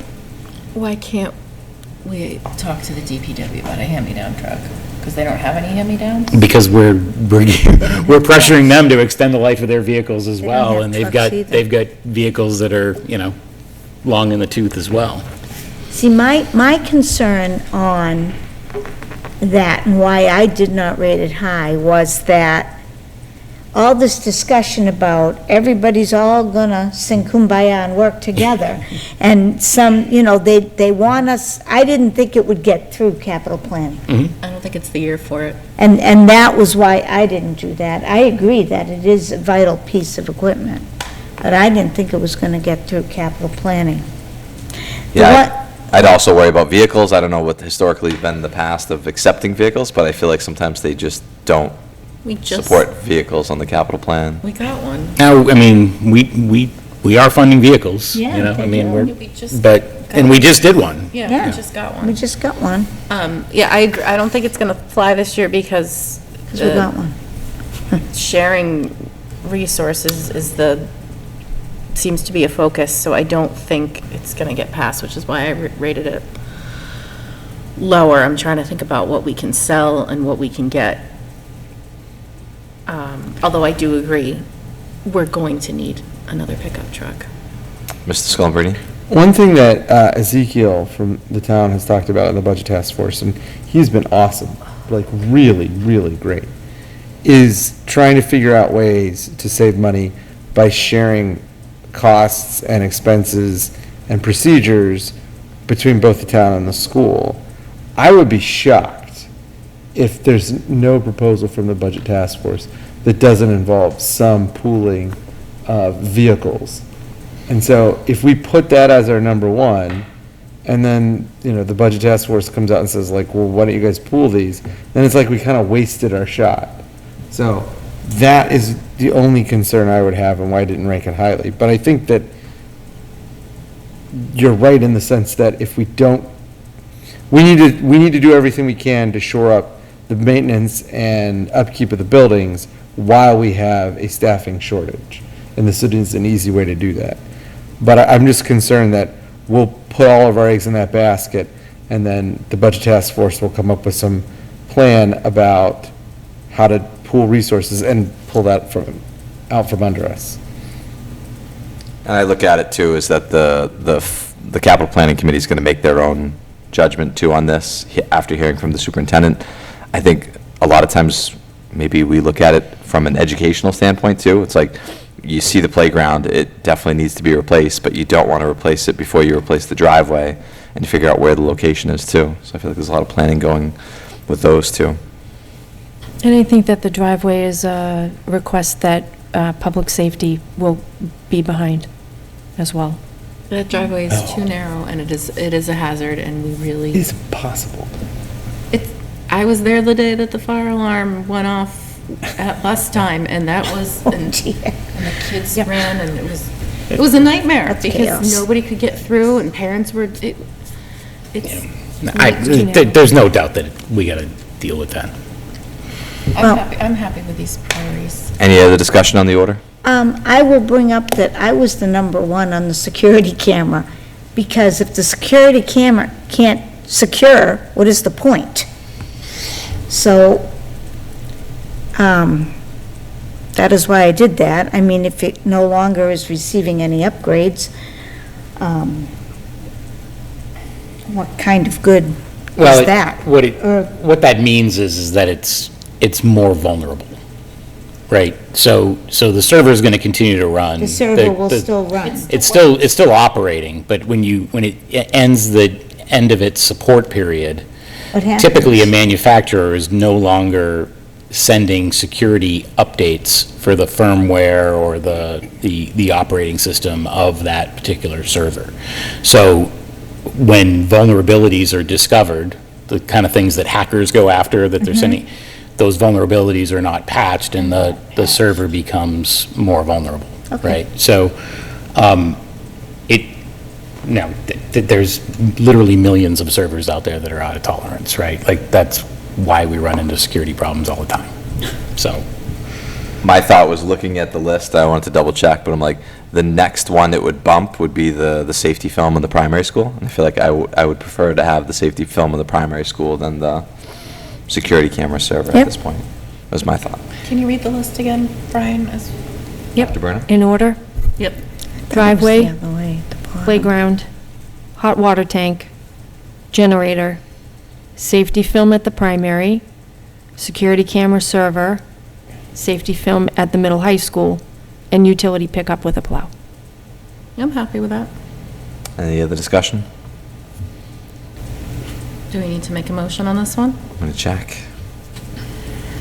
Yes, it is an action item. FY26 draft capital plan. Okay, motion to approve the above stated priority rankings for the FY26 capital plan? I'll second. Any discussion? All in favor of the drafted capital plan, say aye. Aye. Aye. Opposed? Abstain? Thank you, motion passes. Next item on the agenda is the paraprofessional contract ratification. right, so,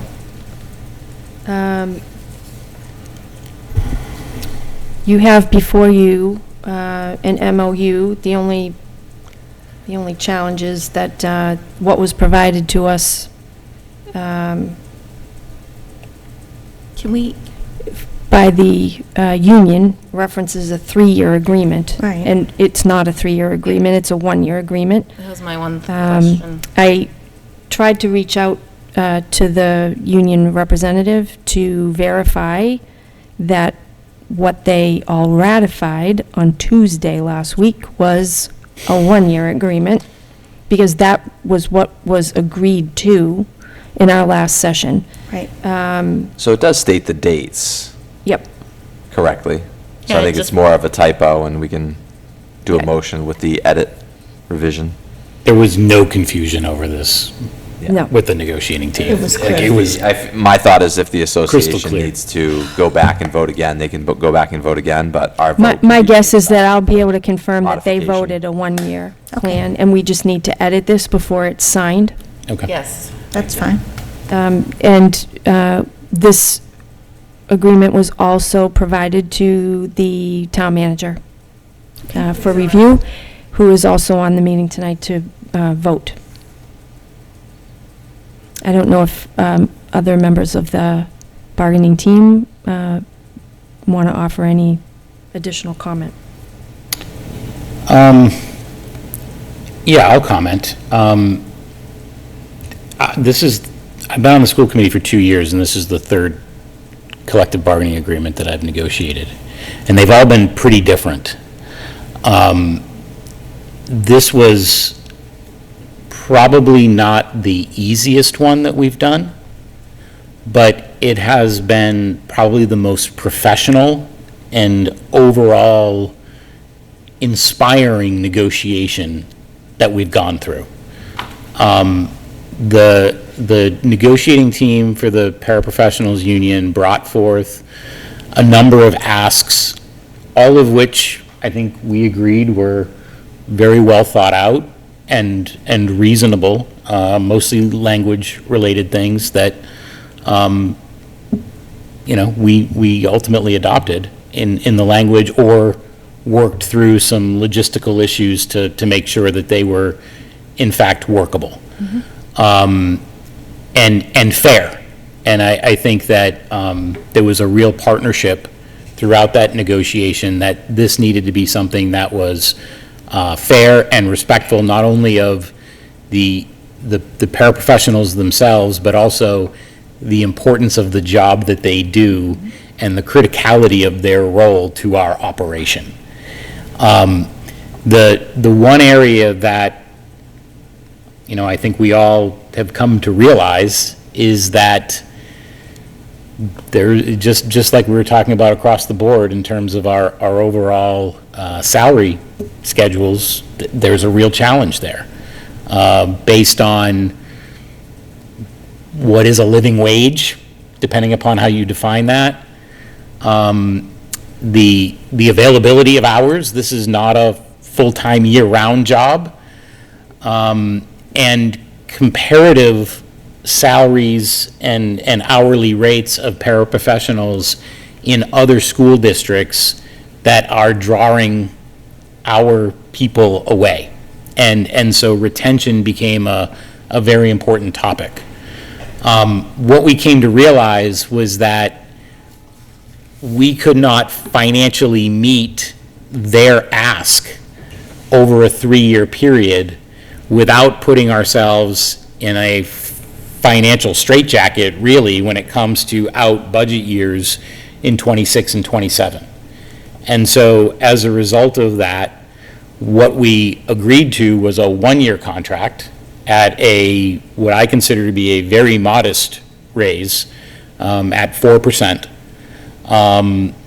with an agreement that we are immediately going to, get back into it and look at restructuring their pay scale, because the issue is not just the percentage of a COLA or something like that, but it's also the structure of things like, when does longevity come into play, and how does that relate to, a start date and when somebody came in at a different level of the pay scale and those kinds of things. So there's mechanical changes that we do need to address over time, but it's going to take a little bit more time and more financial resource to be able to do it in a way that I think we all agree we would like to be able to do it. So my thinking on this is that this gives us an opportunity, and my pitch to the negotiating team collectively was, let's put ourselves on the same side of the negotiating table here and come to something that we can work together on for something that makes better sense for a longer period of time, even though we can't do it at an accelerated pace for this current fiscal year. And fortunately, they were amenable to that strategy, and I'm very appreciative that they were. Thank you. And that required a lot of trust and compromise on their part. So there was a lot of trust in that, in the one-year agreement, that next year we do go back and open it up to changing the compensation package and getting back into it again, like Peter said. Is there any other discussion on the paraprofessional contract? I just want to thank the negotiating team for the time and effort put in and all the thought that goes into that. It's very pleasant. Thank you. Yeah, it was a good experience. I was not expecting it to be so pleasant. They drive a hard bargain, and they're very People. tough. Yep. They're great people. Yeah, and the pairs do a lot in the schools, a lot.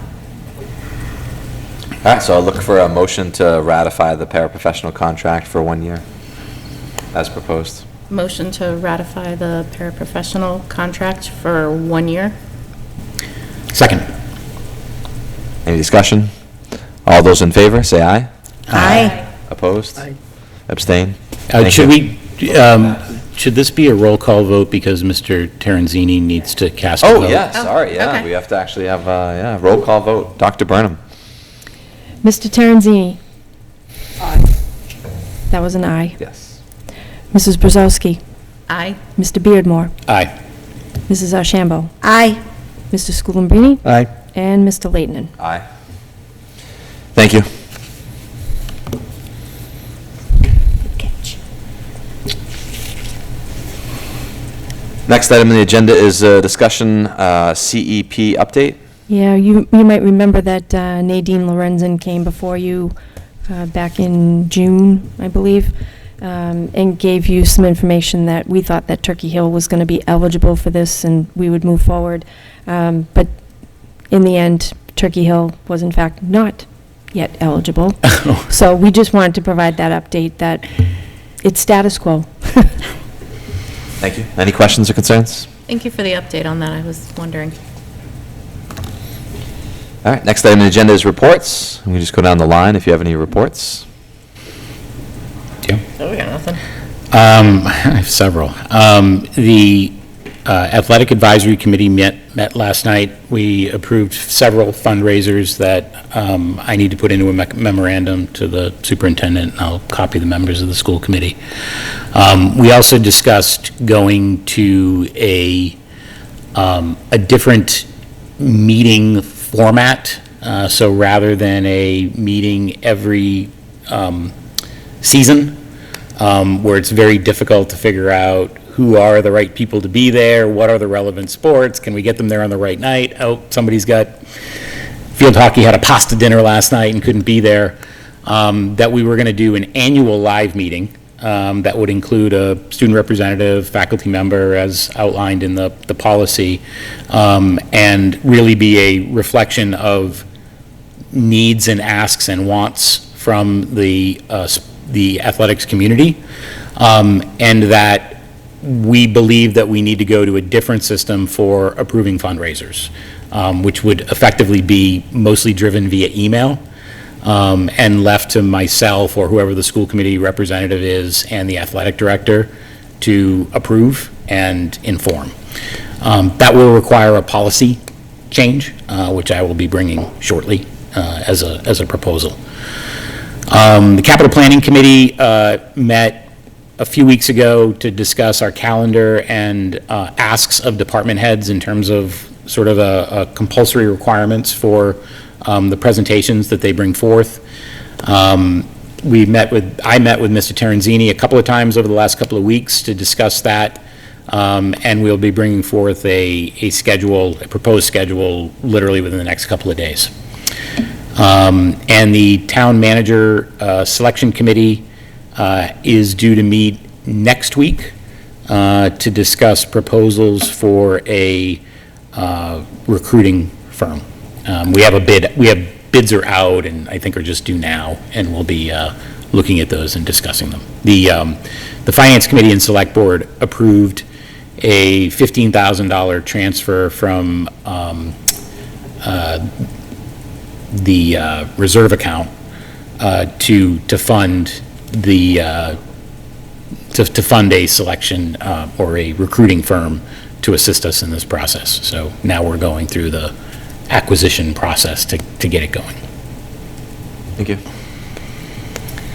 I have the middle school council is meeting on the 24th of September, and I already gave away some of my FinCom stuff, but on the 8th of August, Mr. Leighton met with the Finance Committee and talked about a possible change in health insurance for a suggestion to look into a HSA, HDHP. See, I got all those initials in there.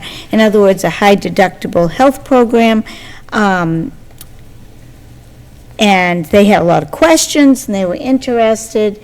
And then on the 22nd, Mrs. Foyle met and spoke about this discussion, and she explained the necessary process to make that kind of change, which would be it would go to the Health Insurance Committee that is that meets regularly anyways. They met on the 21st, as luck would have it. And she suggested that the proposal go to the Select Board.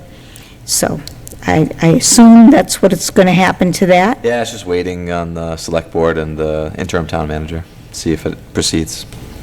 They also had, I didn't watch the whole meeting on the 8th, but on the 22nd, they also had a huge discussion with the financial investment advisor regarding trying to get higher yields to investments, without getting technical. This was like a 2-hour discussion and my head was swimming. But he had things in 3 buckets, and certain funds can go to higher yields now because there's a new Mass General law that's allowing that. Some things cannot go to high yields at all because they're used for expenses and such. Some things can go to sort of high yields, which are on this list you have to pick from that the state allows. But there are certain things that can be moved, but the town to a higher yield, which would be like a 60% stock or 40% bond. The town needs to vote this change in, and that they are scheduled to hopefully do so at the special town meeting. Mr. Bernard was there explaining Chapter 90 funding.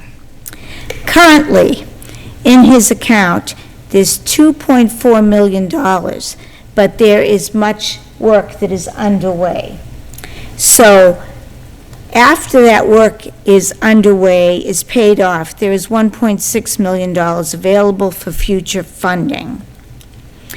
Our sidewalk project that we had approved through ARPA, but then we asked for the ARPA funds back, and it went back and forth a million times, is coming out of his Chapter 90 funds.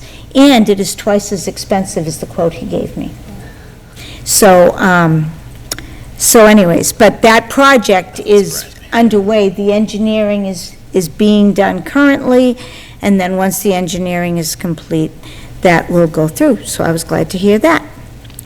And budget, I already talked about, so there you go, that's what I got. Thank you. I've talked about Budget Task Force throughout the whole thing. The last thing that we did was we went through and looked at costs and expenses, for the town after talking about things that generated revenue. Our next meeting, which is next Monday, will focus on gathering information about needs and wants from stakeholders in the town and in the school district, namely the unions, and for unrepresented, non-collective bargaining people, their office or department managers talking about what they need in terms of funding and salary increases and things like that. The hope is that we're gonna like turn the corner and then start discussing proposals. And I will say that Ezekiel has been really, really good at staying on top of information. So I think the proposals are, you know, I'm keeping a running list of the proposals. Some of them are like, you know, save $87. But others are like real big deal changes that could result in, you know, significant funds for the town. And one of them was the thing that Carol just mentioned about allowing the prudent investor rule to apply to town assets. And so it's, I'm hopeful that there will be things that make the school district function better, and that there are some things that we can do to get more money. But I do ultimately think that no matter what happens, we're going to have some kind of proposal about taxes, which, you know, people love to hear that. I will remind everybody, Oliver Wendell Holmes, taxes are the price of civilization, but no one wants to hear that. Thank you. I have none at this time. Next item on the agenda is public comment. I'll open it up to the public. Is there any public comment from the public?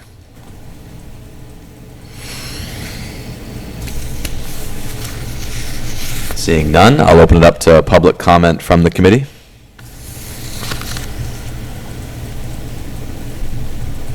Seeing none, next item on the agenda is topics for future discussion. Are there any additional topics that you'd like to add? So, Mr. Chair, I just wanted to say something. I made a comment, I don't know, like 6 months ago, about looking at the school's cell phone policy. I did not realize that everybody on the planet has an opinion about cell phone policy.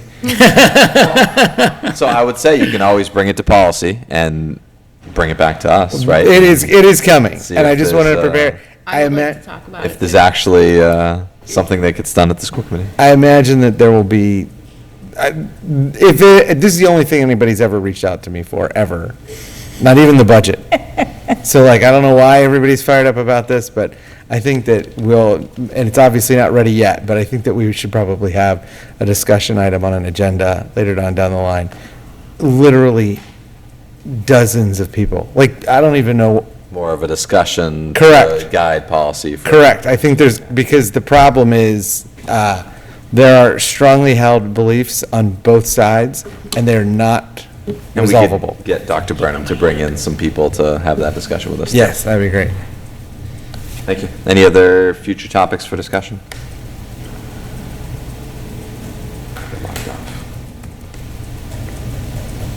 And you can always reach out to me or Dr. Brenham, too. Next item on the agenda is executive session to conduct strategy sessions in preparation for negotiations with non-union personnel, or to conduct collective bargaining sessions or contract negotiations with non-union personnel. Can I get a motion? I will make, Motion to adjourn to executive session and then adjourn afterwards. Is there a second? I'll second. All in favor? Did you have public comment? We did. So I think when I was in my car coming here, Mr. Scalabrini was still talking. As I ran up the stairs, maybe I missed it.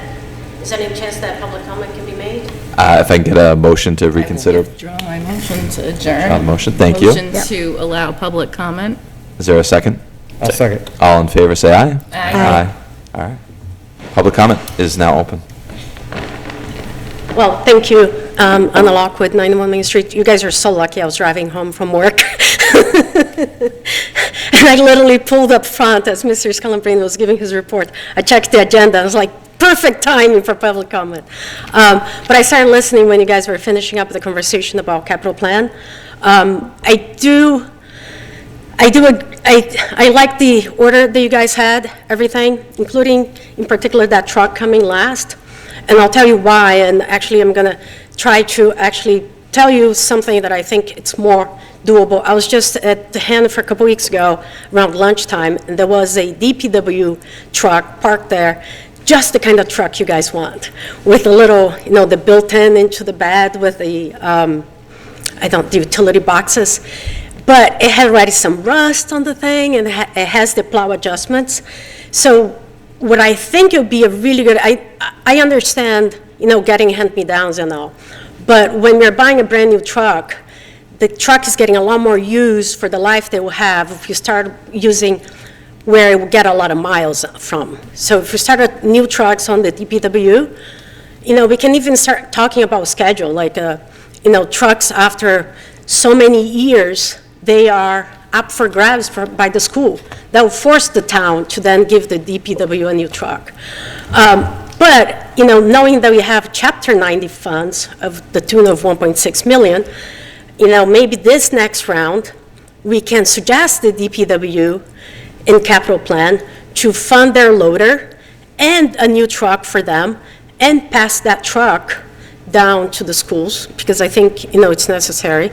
But more importantly, I think, just as important, we need to start talking about, if the schools are expected to have hand-me-downs, when is the life cycle of that? And after so many years, maybe that will become an automatic grab. By the way, that is done, the senior center a few years back did a grant for a bus or a minivan that they did all the work, and when they went to get the grant, they were informed that MART gets that truck or that van. And after so many years, then the senior center can actually have rights to that. So that is kind of a practice that does exist in public sector. So that's all. Thank you. Thank you. Thank you. And thanks for making the exception. Motion to adjourn, motion to enter executive session and then adjourn afterwards. Second. All those in favor, say aye. Aye. Opposed? Thank you. We will go to executive session and adjourn following. Have a good night, everyone.